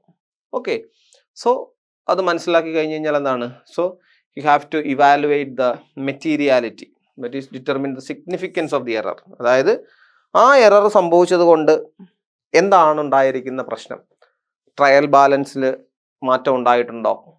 അല്ലെങ്കിൽ ഏതെങ്കിലും തരത്തിലുള്ള എന്താണ് ഓവർ സ്റ്റേറ്റിംഗ് ഉണ്ടായിട്ടുണ്ടോ? അണ്ടർ സ്റ്റേറ്റിംഗ് ഉണ്ടായിട്ടുണ്ടോ? ആ എറർ സംഭവിച്ചതിൻ്റെ എന്താണ് ഇമ്പാക്റ്റ്, അല്ലെങ്കിൽ determine the significance of the error, അതിൻ്റെ പ്രാധാന്യം. അത് ഏതെങ്കിലും തരത്തിൽ ഫിനാൻഷ്യൽ സ്റ്റേറ്റ്മെൻറ്റിനെ ഓവർ സ്റ്റേറ്റ് ചെയ്യുന്നതോ അല്ലെങ്കിൽ അണ്ടർ സ്റ്റേറ്റ് ചെയ്യുന്ന രീതിയിലോ, അല്ലെങ്കിൽ ഈ പറയുന്ന എന്താണ് ഈ ട്രയൽ ബാലൻസിൽ എന്താണ് ടാലിയാക്കത്തക്ക വിധത്തിലല്ലാത്ത രീതിയിൽ ഏതെങ്കിലും തരത്തിലുള്ള എറർ ഉണ്ടായിട്ടുണ്ടോ? അതിൻ്റെ എന്താണ് സാഹചര്യത്തെ പറ്റി പഠിക്കുക, അതിൻ്റെ സിഗ്നിഫിക്കൻസ്, അതിൻ്റെ പ്രാധാന്യത്തെ പറ്റി മനസ്സിലാക്കുക എന്നുള്ളതാണ് അദ്ദേഹം ആദ്യം ചെയ്യേണ്ടത്. ഓക്കെ, നെക്സ്റ്റ് എന്ന് പറയുന്നത് റെക്കമെൻഡ് കറക്ഷൻസ്. ഓക്കെ, അതായത് എന്ത് തെറ്റാണോ ഉണ്ടായിരിക്കുന്നത് അത് റെക്ടിഫൈ ചെയ്ത് എന്താണ് അതിൽ കറക്ഷൻസ് പറയുക. അതായത് ഈ ഇന്ന തെറ്റാണ് ഉണ്ടായിരിക്കുന്നത്, അപ്പോൾ അത് മാറ്റി, എത്രയും വേഗം അത് മാറ്റി ഈ രീതിയിൽ അത് എന്താണ് ആ അക്കൗണ്ട് റീഅറേഞ്ച് ചെയ്യുക അല്ലെങ്കിൽ അതിൽ റീവർക്ക് ചെയ്യുക എന്നുള്ള റെക്കമെൻഡേഷൻസ് അയാൾക്ക് നൽകാം. റെക്കമെൻഡേഷൻ കറക്ഷൻസ്, അതായത് ഏത് തരത്തിലുള്ള കറക്ഷനാണ് അവിടെ ആവശ്യം എന്നുള്ളത് അദ്ദേഹം അവിടെ പരിഗണിക്കേണ്ട വിഷയമാണ്. അതുപോലെ തന്നെ റിവ്യൂ ദ ഇമ്പാക്ട്, അതായത് assess the effect of financial statements. അതായത് ഈ തെറ്റ് മുഖാന്തരം ഫിനാൻഷ്യൽ സ്റ്റേറ്റ്മെന്റ് എന്ത് ഇമ്പാക്റ്റ് ആണ് ഉണ്ടായിരിക്കുന്നത് അത് റിവ്യൂ ചെയ്യുക. ഓക്കെ, നെക്സ്റ്റ് എന്ന് പറയുന്നത് report finding, communicate errors in audit report. അതായത് അദ്ദേഹത്തിന്റെ ഓഡിറ്റ് ഫൈൻഡിങ്ങിനകത്ത് ഇത് ഉൾപ്പെടുത്തുക എന്നുള്ളതാണ്. കാരണം ഓഡിറ്റ് റിപ്പോർട്ട് എന്ന് പറയുന്നത് വളരെ പ്രധാനപ്പെട്ട ഒരു ഡോക്യുമെന്റ് ആണ്.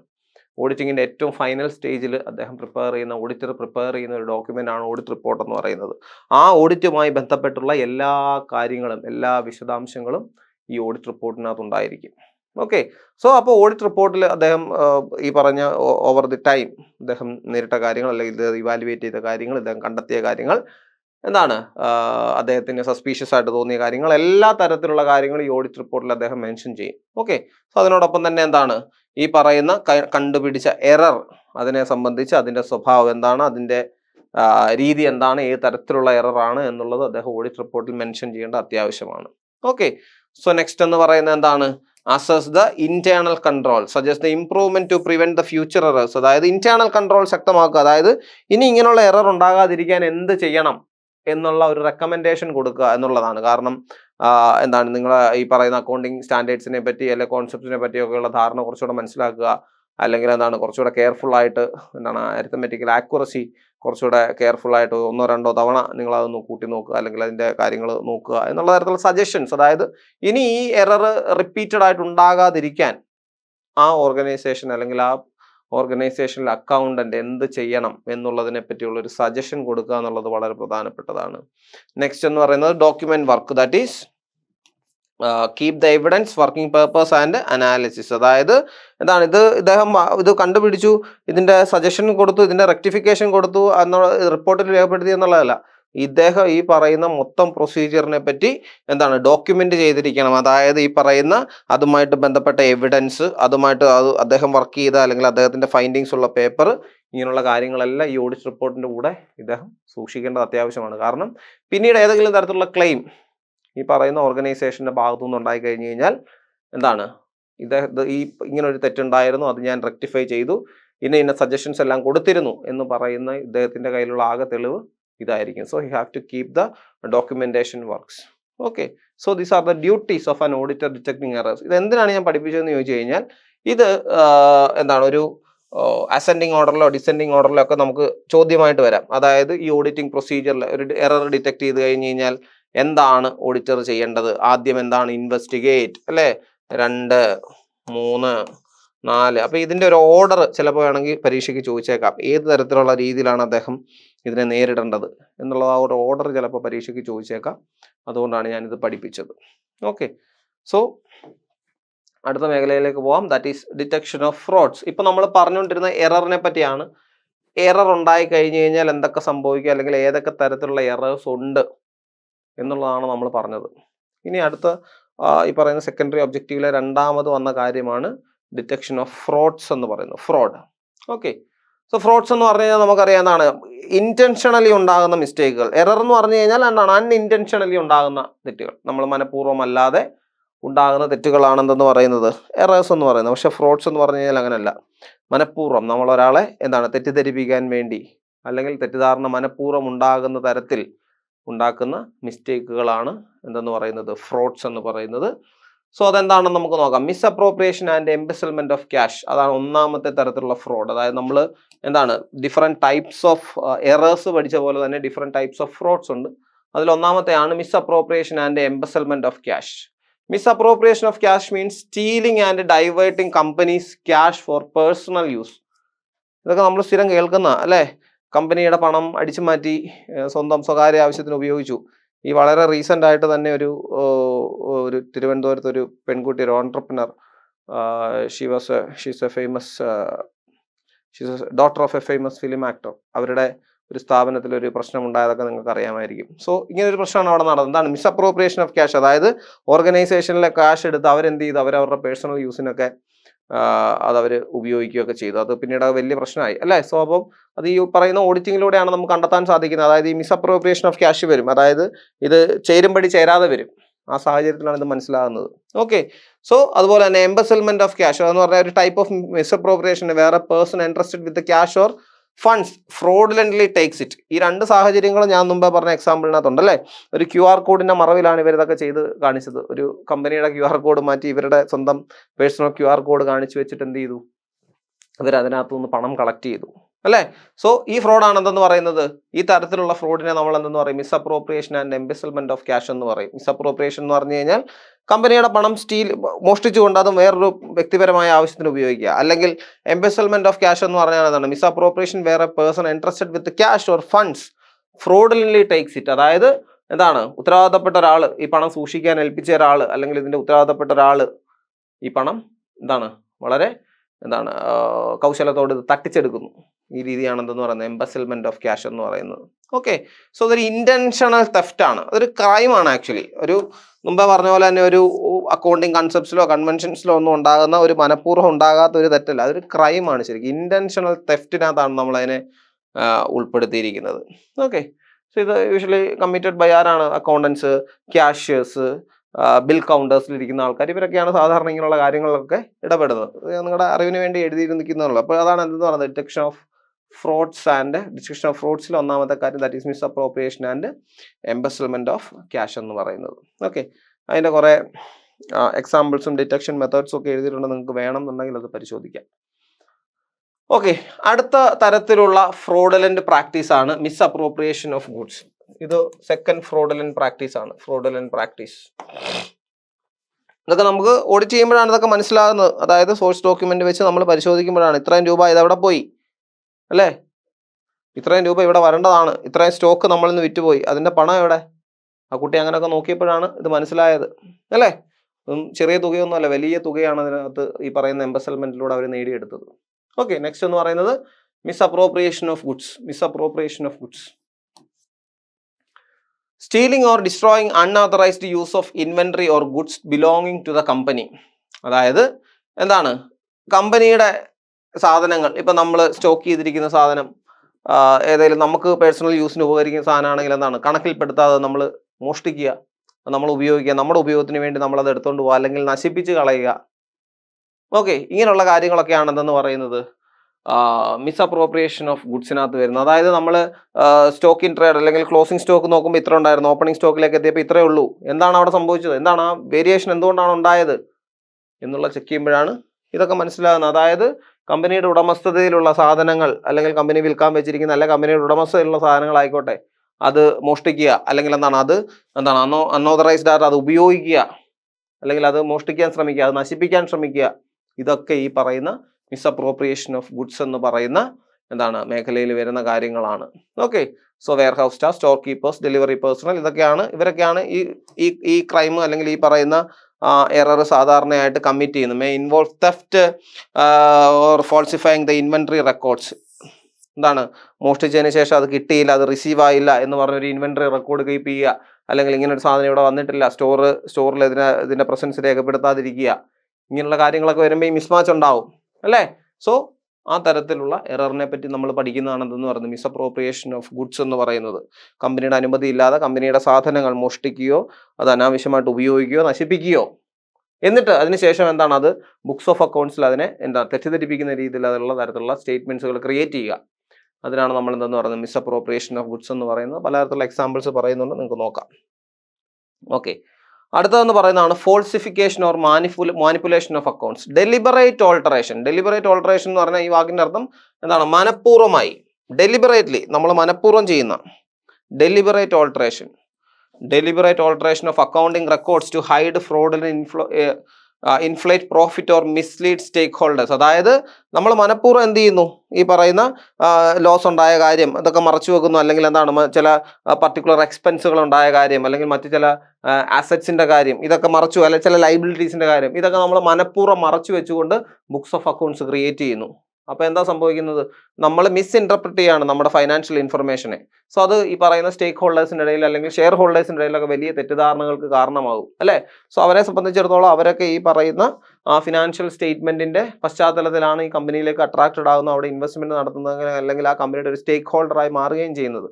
അപ്പോൾ ഇതുപോലുള്ള പ്രാക്ടീസുകളൊക്കെ കമ്പനിയുടെ വിശ്വാസ്യതയെ തന്നെ നശിപ്പിക്കുന്ന സാഹചര്യമാണ് ഉണ്ടാകുന്നത്. That is falsification of or manipulation of accounts. അതായത് ചില കാര്യങ്ങൾ പ്രത്യേകമായിട്ട് മറച്ചു വെക്കുക, അല്ലെങ്കിൽ ചില കാര്യങ്ങളെ പ്രത്യേകമായിട്ട് ഉൾപ്പെടുത്തുക അക്കൗണ്ടിൽ, വലിയ എറർ ക്രിയേറ്റ് ചെയ്യാതെ കൊണ്ട് തന്നെ വളരെ ടെക്നിക്കലായിട്ട് അതിനെ ഇൻക്ലൂഡ് ചെയ്യുക, അല്ലെങ്കിൽ അവോയ്ഡ് ചെയ്യുക, ചില ഐറ്റംസിനെ, ചില പർട്ടിക്കുലർ ട്രാൻസാക്ഷൻസിനെ ഇൻക്ലൂഡ് ചെയ്യുക, അവോയ്ഡ് ചെയ്യുക ഒക്കെ ചെയ്യുന്ന പ്രവൃത്തിയാണ് ഡെലിബറേറ്റ് ഓൾട്ടറേഷൻ. അതായത് മനഃപൂർവ്വം അതിനെ ഓൾട്ടർ ചെയ്യുക, മനഃപൂർവ്വം അതിനെ വ്യത്യാസപ്പെടുത്തുക.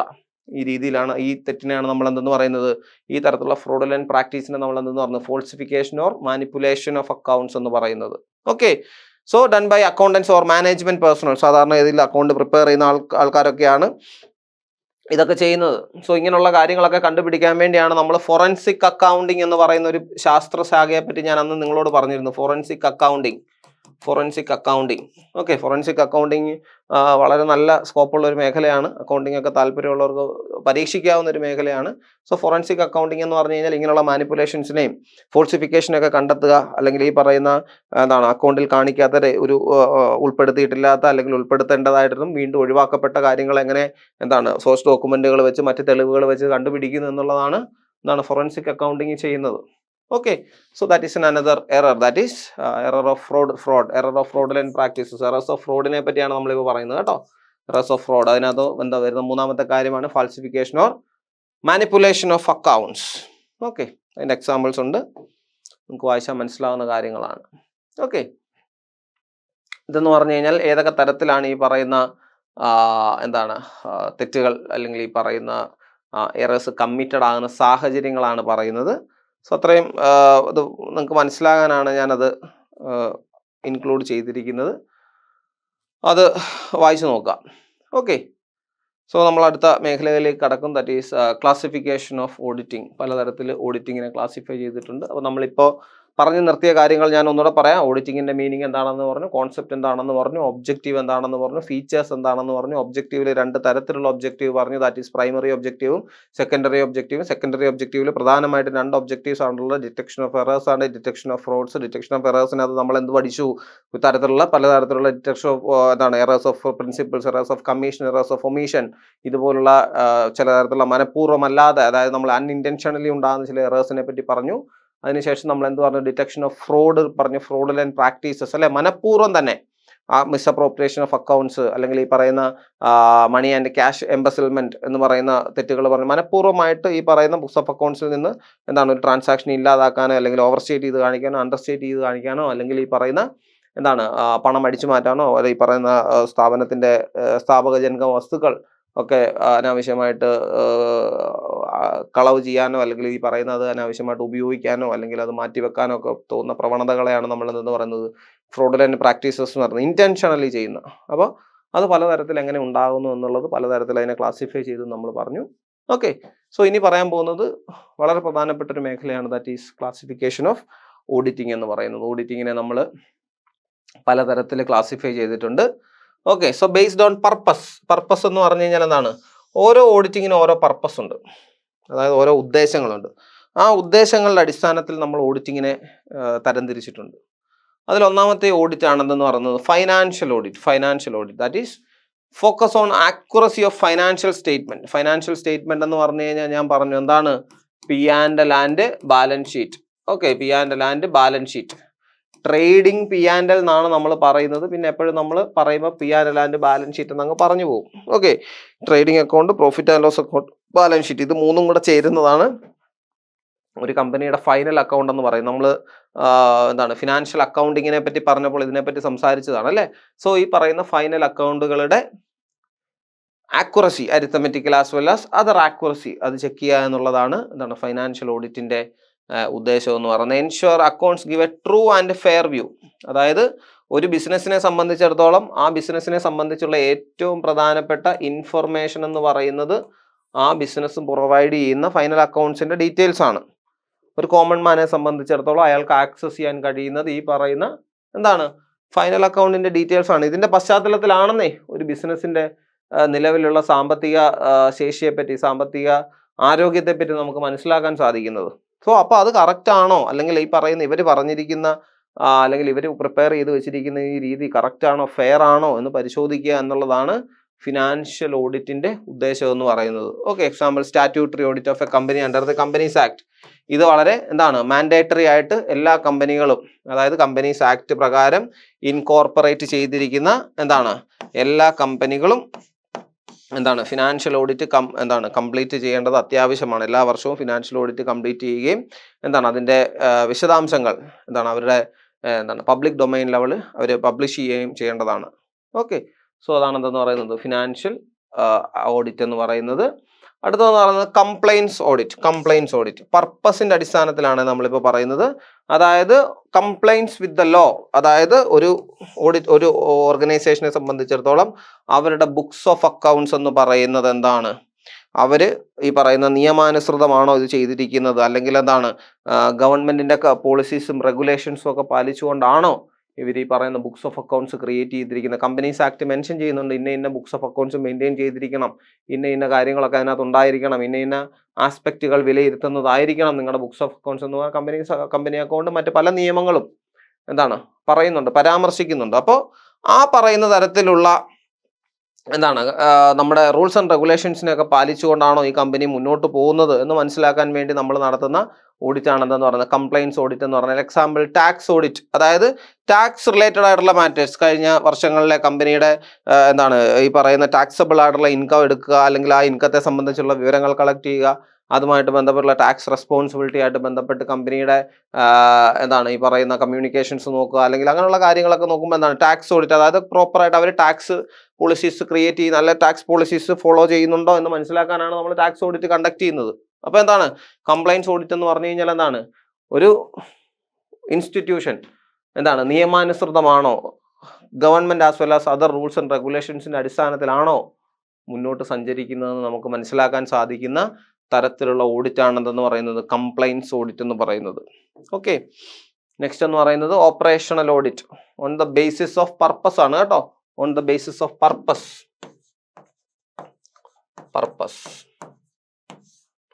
On the basis of purpose. Okay, operational audit എന്താണെന്ന് നോക്കാം. To evaluate the efficiency and effectiveness of operations. Okay, ഇപ്പോൾ നമുക്കറിയാം ഒരു കമ്പനിയെ സംബന്ധിച്ചിടത്തോളം, ഓർഗനൈസേഷനെ സംബന്ധിച്ചിടത്തോളം ദേ ഹാവ് സെർട്ടൺ ഓപ്പറേഷൻസ് അല്ലേ, ആ ഓപ്പറേഷൻസിലൂടെയാണ് അവർ മുന്നോട്ട് പോകുന്നത്. അപ്പോൾ അവരുടെ ആ ഓപ്പറേഷണൽ എഫിഷ്യൻസി ചെക്ക് ചെയ്യുക എന്നുള്ള ഉദ്ദേശത്തോടു കൂടി നടത്തുന്ന ഓഡിറ്റ് ആണ് എന്തെന്ന് പറയുന്നത് operational audit. Improve the productivity, reduce wastage and control cost.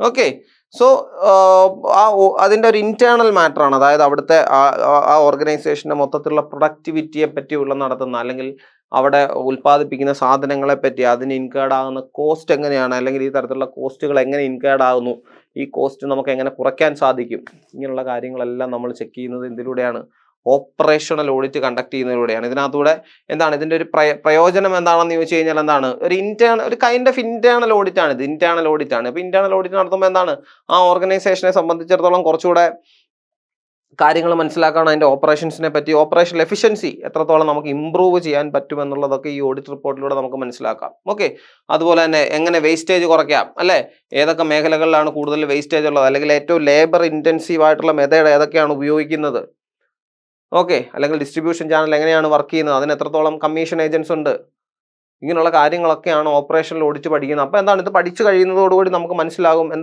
ഏതൊക്കെ മേഖലകളിൽ നമ്മൾ കൂടുതൽ ഫോക്കസ് ചെയ്യണം, ഏതൊക്കെ മേഖലകൾ കൂടുതൽ എന്താണ് കൂടുതൽ പോർട്ട്ഫോളിയോസ് നമ്മൾ അലോക്കേറ്റ് ചെയ്യണം, കൂടുതൽ ഫൈനാൻഷ്യൽ പോർട്ട്ഫോളിയോസ് നമ്മൾ ക്രിയേറ്റ് ചെയ്യണം, അല്ലെങ്കിൽ ഏതൊക്കെ മേഖലകളിലാണ് കോസ്റ്റ് ഇൻകേർഡ് ആകുന്നത്, അതൊക്കെ എങ്ങനെ മിനിമൈസ് ചെയ്യാൻ സാധിക്കും.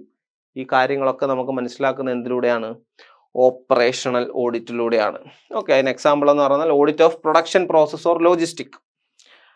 അതായത് നമ്മളെ സംബന്ധിച്ചിടത്തോളം നമ്മുടെ ഓർഗനൈസേഷനിലെ പ്രൊഡക്ഷൻ പ്രോസസ്സ്, അതിൻ്റെ മെഷീനറി യൂസ്, അതിൻ്റെ number of unit produced, number of labours, എത്ര സമയം എത്ര പേര് വർക്ക് ചെയ്യുന്നുണ്ടെന്നുള്ളത്, നമ്പർ ഓഫ് യൂണിറ്റ് പ്രൊഡ്യൂസ് ആകുന്നത്, ഇതിൻ്റെ ഡിസ്ട്രിബ്യൂഷൻ, ഇതിൻ്റെ സപ്ലൈ, ഇതിൻ്റെ റോ മെറ്റീരിയലിൻ്റെ വരവ്, ഇതെല്ലാം അനലൈസ് ചെയ്യുക എന്നുള്ളതാണ് ഇതെല്ലാം അനലൈസ് ചെയ്ത് കഴിയുമ്പോഴത്തേക്ക് മൊത്തം ഈ പ്രൊഡക്ഷനിൽ ഇൻവോൾവ് ആയിട്ടിരിക്കുന്ന കോസ്റ്റ് പെർ യൂണിറ്റ് മനസ്സിലാക്കാനും, അത് നമ്മുടെ ഓർഗനൈസേഷനെ എങ്ങനെ പ്രോഫിറ്റിലേക്ക് അതെങ്ങനെ കോൺട്രിബ്യൂട്ട് ചെയ്യുന്നു എന്ന് മനസ്സിലാക്കാനും നമുക്ക് സാധിക്കുന്നു. So that is operational audit എന്ന് പറയുന്നത്. ഓക്കെ, സോ നെക്സ്റ്റ് എന്ന് പറയുന്നതാണ് മാനേജ്മെന്റ് ഓഡിറ്റ്.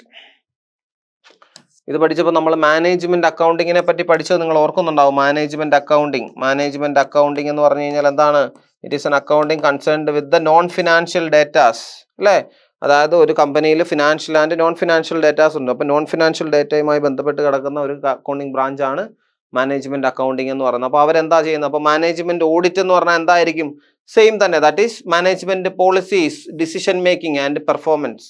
ഇവിടെ ഫിനാൻഷ്യൽ ആയിട്ടുള്ള കാര്യങ്ങളൊന്നും അല്ല വരുന്നത്. നേരത്തെ എല്ലാം നമ്മൾ പറഞ്ഞ ഫിനാൻഷ്യൽ ആയിട്ടുള്ള കാര്യങ്ങൾ, ഫിനാൻഷ്യൽ സ്റ്റേറ്റ്മെന്റ് അനാലിസിസ് നടത്തുന്നു, കോസ്റ്റ് അനാലിസിസ് നടത്തുന്നു എന്നൊക്കെയാണ് പറഞ്ഞത്. പക്ഷേ ഇവിടെ നോക്കി, മാനേജ്മെന്റ് ഓഡിറ്റ് എന്ന് പറഞ്ഞു കഴിഞ്ഞാൽ മാനേജ്മെന്റിന്റെ പെർഫോമൻസിനെ സംബന്ധിച്ചിടത്തോളം, ഇത് ലീഡ് ചെയ്യുന്ന ആൾക്കാരെ സംബന്ധിച്ചിടത്തോളം, അല്ലെങ്കിൽ അവിടെ നടക്കുന്ന ഡിസിഷൻസിന്റെ ക്വാളിറ്റി, അല്ലെങ്കിൽ ഇവിടെ നടക്കുന്ന ഫ്യൂച്ചർ ഫോർകാസ്റ്റുകളുടെ എഫക്റ്റീവ്നെസ്, പ്ലാൻസിന്റെ ഇഫക്റ്റീവ്നെസ്, അതിൻ്റെ implementation, the capacity to organise, ഇവിടുത്തെ ഹ്യൂമൻ റിസോഴ്സിനെ സംബന്ധിച്ചുള്ള കാര്യങ്ങൾ, സൂപ്പർവൈസറി മെത്തേഡ്സിനെ സംബന്ധിച്ചുള്ള കാര്യങ്ങൾ, കൺട്രോളിങ് മെഷേഴ്സ് എന്തൊക്കെയാണെന്നുള്ള കാര്യങ്ങൾ, ബഡ്ജറ്ററി പ്രൊവിഷൻ, ഇതിൻ്റെയൊക്കെ ഇഫക്റ്റീവ്നെസ് ഇത് പരിശോധിക്കുക എന്നുള്ളതാണ് എന്തെന്ന് പറയുന്നത് മാനേജ്മെന്റ് ഓഡിറ്റിന്റെ ഉദ്ദേശം എന്ന് പറയുന്നത്. Suggest improvements in the managerial efficiency. അതായത് ഒരു കമ്പനിയെ സംബന്ധിച്ചിടത്തോളം ഏറ്റവും ബെറ്റർ ആയിട്ട് മാനേജീരിയൽ ഔട്ട്പുട്ട് ക്രിയേറ്റ് ചെയ്യുക. മാനേജീരിയൽ ഔട്ട്പുട്ട് എന്ന് പറഞ്ഞു കഴിഞ്ഞാൽ എന്താണ്, ഡിസിഷൻ മേക്കിംഗ് അതോറിറ്റിയാണ് top and middle level authority എന്ന് പറയുന്നത്. അപ്പോൾ ഇവരിൽ ഏറ്റവും മികച്ച രീതിയിൽ ഒരു കോമ്പറ്റേറ്റീവ് മൈൻഡ് സെറ്റ് ക്രിയേറ്റ് ചെയ്യുക, ഇവരുടെ എന്താണ്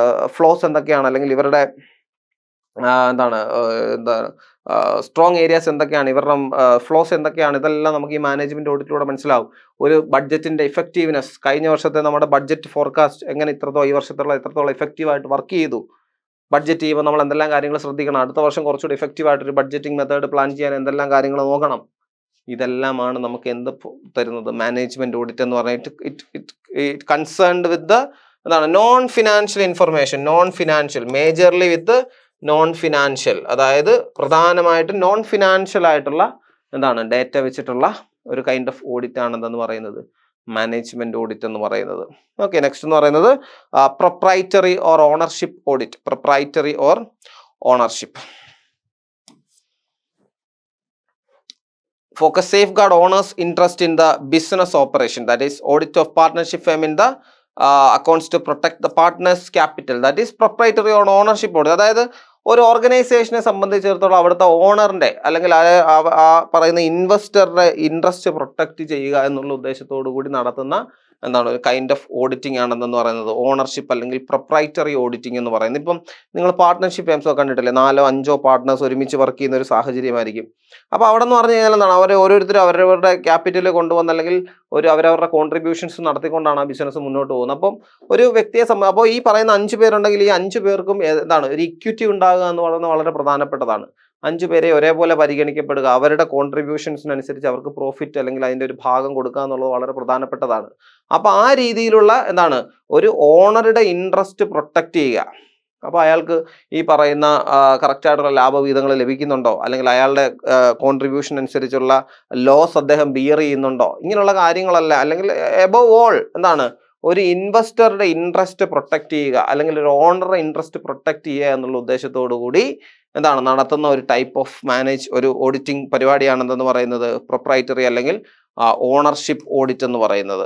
ഓക്കെ, സോ അയാളുടെ കോൺട്രിബ്യൂഷൻ എത്രത്തോളം നല്ല രീതിയിൽ മുതലാക്കാൻ സാധിച്ചു, അല്ലെങ്കിൽ അയാൾക്ക് എത്രത്തോളം ഇൻകം ലഭിക്കുന്നുണ്ട്, അയാൾക്ക് എത്രത്തോളം സാക്രിഫൈസിങ് റേഷ്യോ, അയാളുടെ ഈ പറയുന്ന പാർട്ട്ണർഷിപ്പ് ഫേമിലൊക്കെ ഉള്ള ഒരു ടൈമാണ് സാക്രിഫൈസിങ് റേഷ്യോ എന്ന് പറഞ്ഞാൽ, പ്രോഫിറ്റ് അല്ലെങ്കിൽ ലോസ് വന്നു കഴിഞ്ഞാൽ അതിനെ സാക്രിഫൈസ് ചെയ്യുക എന്നുള്ളത് അദ്ദേഹത്തിന്. അപ്പം അത് ഇക്വിറ്റബിൾ ആയിട്ടാണോ അത് ചെയ്യപ്പെടുന്നത് എന്നൊക്കെ മനസ്സിലാക്കാൻ വേണ്ടിയാണ് നമ്മൾ എന്ത് ഉപയോഗിക്കുന്നത്, പ്രൊപ്രൈറ്ററി ഓഡിറ്റിംഗ് നമ്മൾ ഉപയോഗിക്കുന്നത്.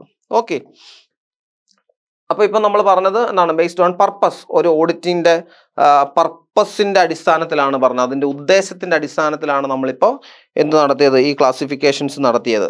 ഓക്കെ, ഇനി നമ്മൾ അടുത്തത് പറയാൻ പോകുന്നത് ബേസ്ഡ് ഓൺ ഓഡിറ്റർ, അല്ലെങ്കിൽ എന്താണ് ഈ ഓഡിറ്റ് എന്ന് പറയുന്ന പ്രോസസ്സിൻ്റെ അടിസ്ഥാനത്തിൽ, അല്ലെങ്കിൽ ഓഡിറ്ററുടെ ഓഡിറ്റിംഗ് എന്ന് പറയുന്ന പ്രോസസ്സിൻ്റെ അടിസ്ഥാനത്തിൽ നമ്മൾ എങ്ങനെ ഓഡിറ്റിങ്ങിനെ തരംതിരിച്ചിരിക്കുന്നു എന്നുള്ളതാണ്.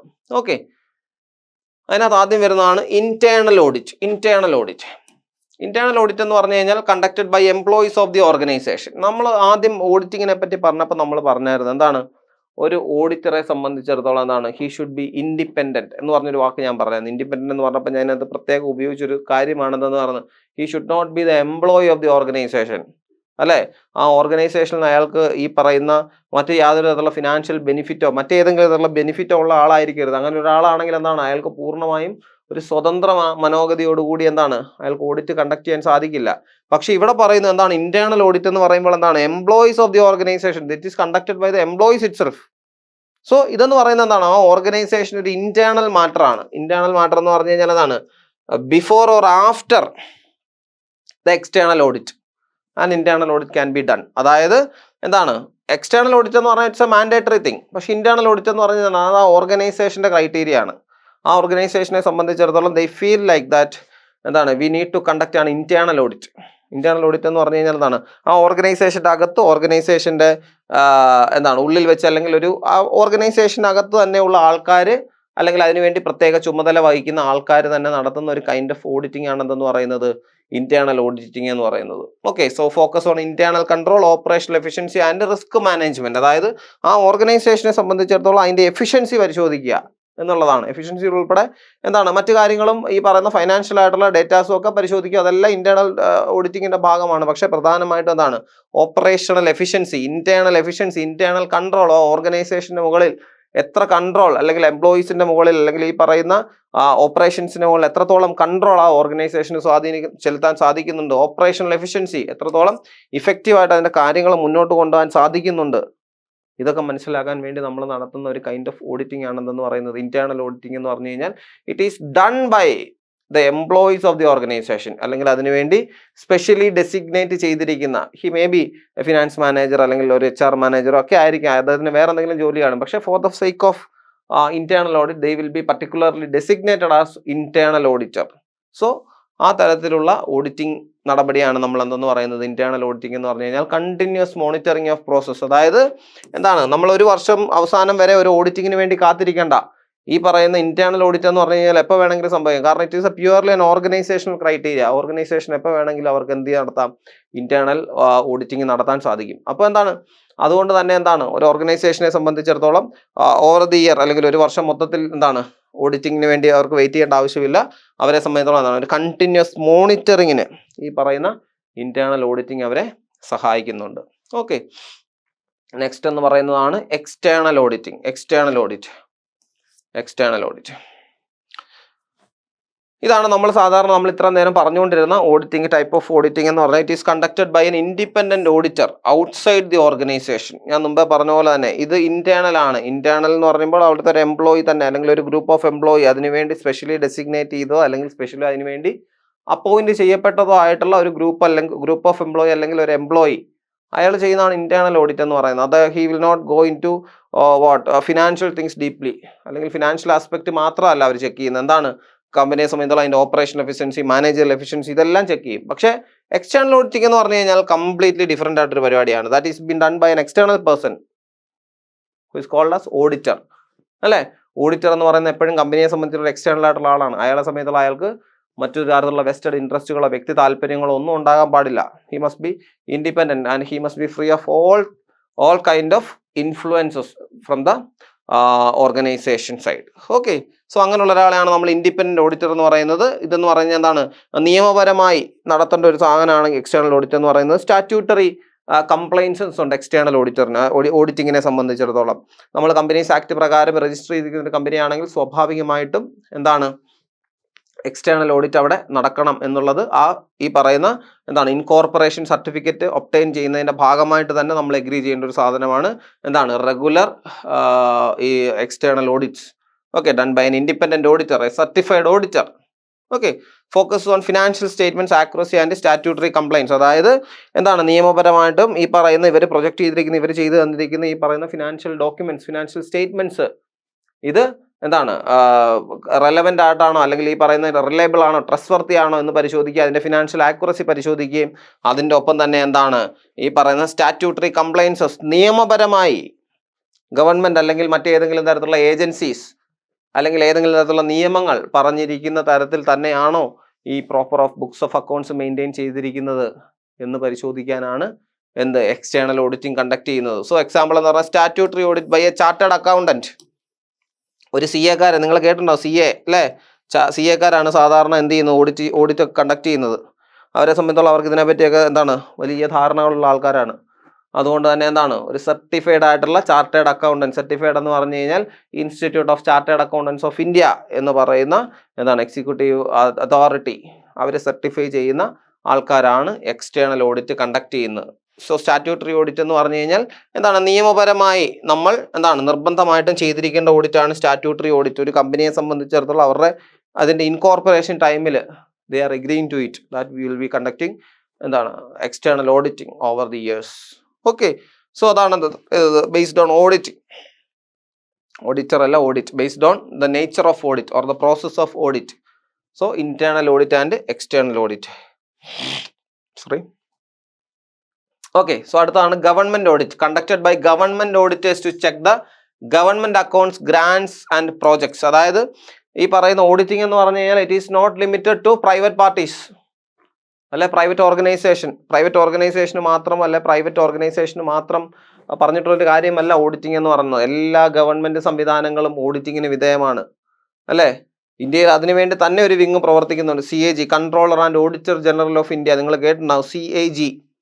ഓക്കെ, സോ ഗവൺമെന്റ് ഓഡിറ്റ് എന്ന് പറയുന്നതാണ് government auditors check the government accounts, grants and projects. അതായത് അവർ അക്കൗണ്ട്സ് മാത്രമല്ല പരിശോധിക്കുന്നത്, എന്താണ് ഗവൺമെന്റ് ഗ്രാൻസ്, ഇത് ടാർഗറ്റഡ് പോപ്പുലേഷനിലേക്ക് എത്തിയോ, ഇതിന്റെ ചെലവ് എത്ര, ഇത് എത്ര പേരിലേക്ക് എത്തി, ഇത് എത്ര പേര് ഉപയോഗിക്കുന്നുണ്ട്. അതുപോലെ തന്നെ എന്താണ് പ്രോജക്ട്സ്, ഗവൺമെന്റ് ഫണ്ടഡ് പ്രോജക്റ്റ്, അതിൻ്റെ ഇവാലുവേഷൻ അല്ലെങ്കിൽ അതിന് ചിലവായ തുക അത് പ്രോപ്പറായിട്ട് ചിലവഴിക്കുന്നുണ്ടോ, അതിന് മിസ്മാച്ചുകളുണ്ടോ, ഇത് നൽകിയ തുകയെ ഉപയോഗിക്കുന്ന തുകയും തമ്മിൽ വ്യത്യാസങ്ങളുണ്ടോ. So not only deals with accounts but also deals with what, the government grants and projects, government funded grants and projects, audit by controller and auditor general, CAG.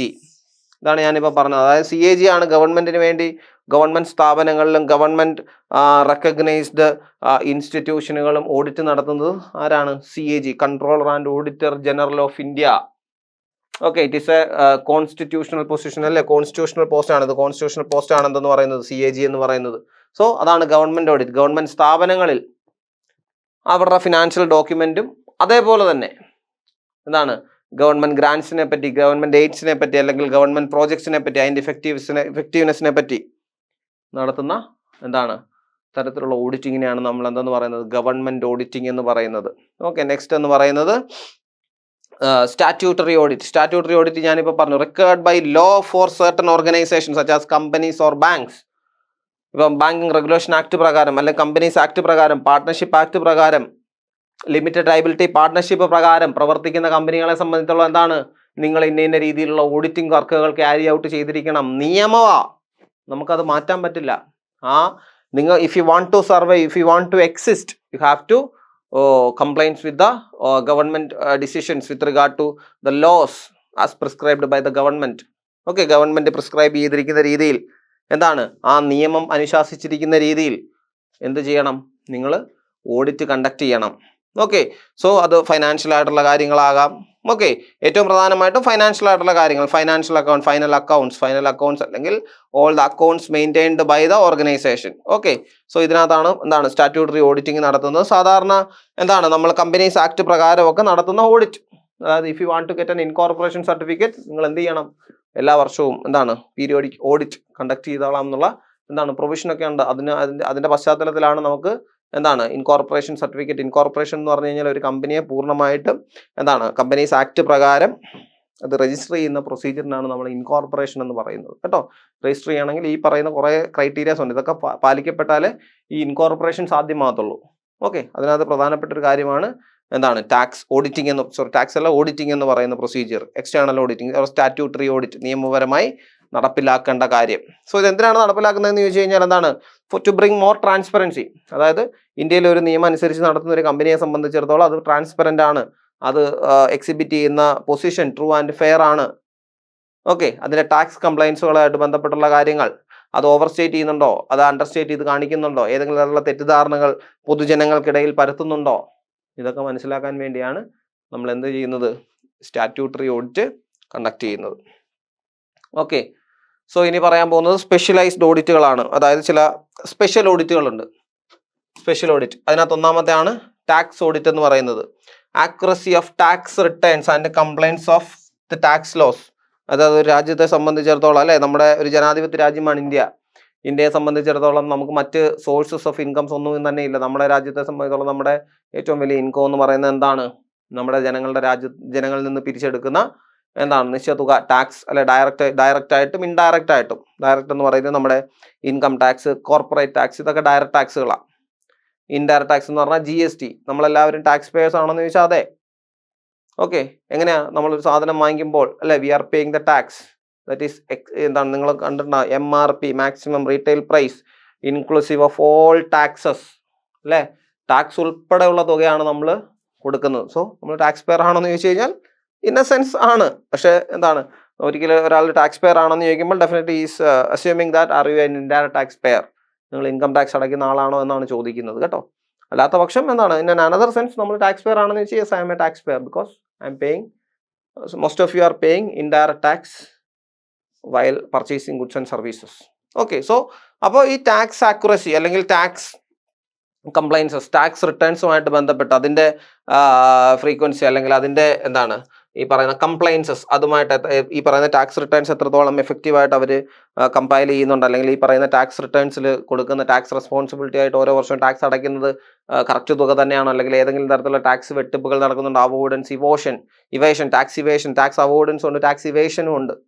Okay, tax avoidance എന്ന് പറയുന്നത് എന്താണ്, ഒരു നമ്മൾ ഈ പറയുന്ന എന്താണ് avoid ചെയ്ത് വിടുക. അതായത് നമ്മളെ സംബന്ധിച്ചിടത്തോളം ഉണ്ട് നമുക്ക് ഉണ്ടാകുന്ന ബാധ്യതകളിൽ നിന്ന് നമ്മൾ അവോയ്ഡ് ചെയ്ത് വിടുക. ഇവേഷൻ എന്ന് പറഞ്ഞാൽ കംപ്ലീറ്റ്ലി ഇവേഡ് ചെയ്യുക. അതായത് എന്താണ് നമ്മൾ ഇല്ലീഗലായിട്ട് തന്നെ എന്താണ് നമ്മുടെ ടാക്സ് റെസ്പോൺസിബിലിറ്റിയിൽ നിന്ന് ഒഴിഞ്ഞു മാറുക. ഇതാണ് ടാക്സ് അവോയ്ഡൻസ് ഇവേഷനും. അപ്പോൾ ഇതൊക്കെ ചെയ്യുന്നുണ്ടോ? ടാക്സ് അവോയ്ഡൻസ് ഇവേഷനും ഒക്കെ കമ്പനികൾ ചെയ്യുന്നുണ്ടോ? ഏതെങ്കിലും തരത്തിലുള്ള എന്താണ് നിയമപരമായിട്ടുള്ള പ്രശ്നങ്ങൾ ഇവർക്ക് ടാക്സുമായിട്ട് ബന്ധപ്പെട്ടുണ്ടോ? അതുപോലെ തന്നെ എന്താണ് ടാക്സ് ലോസുമായിട്ട് എന്താണ് പാലിക്കപ്പെടുന്നുണ്ടോ? ടാക്സ് ലോ അനുസരിച്ച് എന്താണ് എല്ലാ കമ്പനികളും എന്താണ് ഗവൺമെന്റ് നിശ്ചയിച്ചിരിക്കുന്ന സ്ലാബ് ഉണ്ട്, ഒരു സ്ലാബ് റേറ്റ് ഉണ്ട്. ആ സ്ലാബ് റേറ്റിന് മുകളിലാണെങ്കിൽ അവരുടെ ഇൻകം എങ്കിൽ എന്താണ് അവർ ടാക്സ് അടയ്ക്കാൻ ബാധ്യസ്ഥരാണ്. അപ്പോൾ ഈ പറയുന്ന ഇവർ ഈ കമ്പനി കാണിച്ചിരിക്കുന്ന സ്ലാബ് റേറ്റ് അല്ലെങ്കിൽ സ്ലാബ് റേറ്റ് എന്ന് പറയുന്ന അവരുടെ എന്താണ് പ്രോഫിറ്റ്. ആ പ്രോഫിറ്റിനാണ് നമ്മൾ ടേൺ ഓവർ എന്ന് പറയും, അല്ലെ ടേൺ ഓവർ എന്ന് പറയും. ഈ ടേൺ ഓവർ കറക്റ്റ് ആണോ, ഇവർ ഓവർ സ്റ്റേറ്റ് ചെയ്തിരിക്കുക അല്ലെങ്കിൽ ഇത് ടാക്സ് അടയ്ക്കാതിരിക്കാൻ ഏതെങ്കിലും തരത്തിൽ ഇത് കുറച്ച് കാണിച്ചിരിക്കുകയാണോ എന്നൊക്കെ നമുക്ക് ഈ ടാക്സ് ഓഡിറ്റിലൂടെ മനസ്സിലാവും. ഓക്കെ, GST ഓഡിറ്റ് ഉണ്ട്. GST എന്ന് പറയുന്നത് ഇൻഡയറക്റ്റ് ടാക്സ് ആണ്.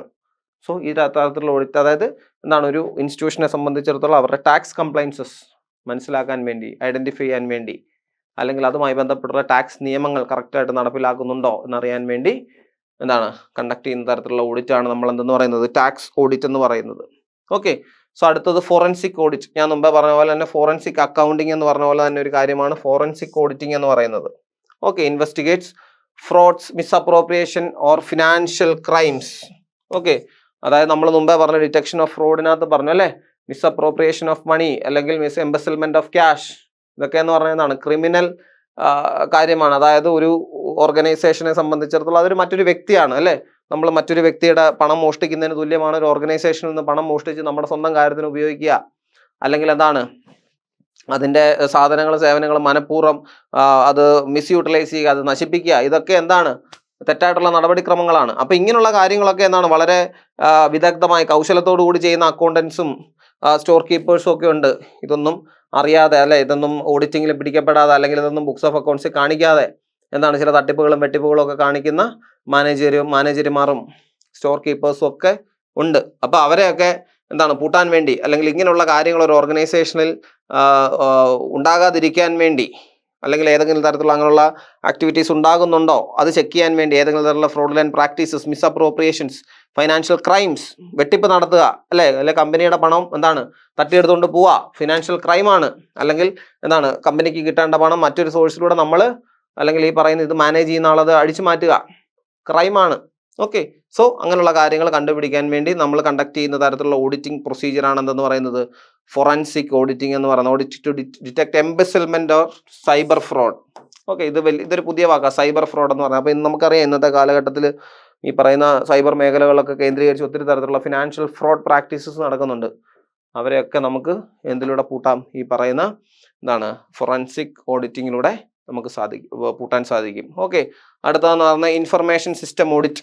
അതായത് ഒരു കമ്പനിയെ സംബന്ധിച്ചിടത്തോളം അവിടുത്തെ എന്താണ് information system, that is computer, ERP, enterprise resource planning എന്ന് പറയുന്നത്. അത് നിങ്ങൾ കേട്ടിട്ടുണ്ടാവും. ഇതാ ഇവിടെ ഉണ്ടോ, അത് ERP എന്ന് പറയുന്നത് എന്താണ്, കുറേ ഡിപ്പാർട്ട്മെന്റ്സ് ഒരുമിച്ച് ഒരേ നെറ്റ്വർക്കിൽ വർക്ക് ചെയ്യുന്ന അല്ലെങ്കിൽ ഒരേ ഡിപ്പാർട്ട്മെന്റ് അവർ ഒരേ പേസിൽ ഒരേ രീതിയിൽ വർക്ക് ചെയ്യുന്നെങ്കിൽ എന്താണ് ഒരു തരത്തിലുള്ള അതാണ് ഗിവ് ആൻഡ് ടേക്ക് മെത്തേഡിലൂടെ വർക്ക് ചെയ്യുന്ന ഒരു സംവിധാനത്തിനാണ് ERP എന്ന് പറയുന്നത്, എന്റർപ്രൈസ് റിസോഴ്സ് പ്ലാനിങ്.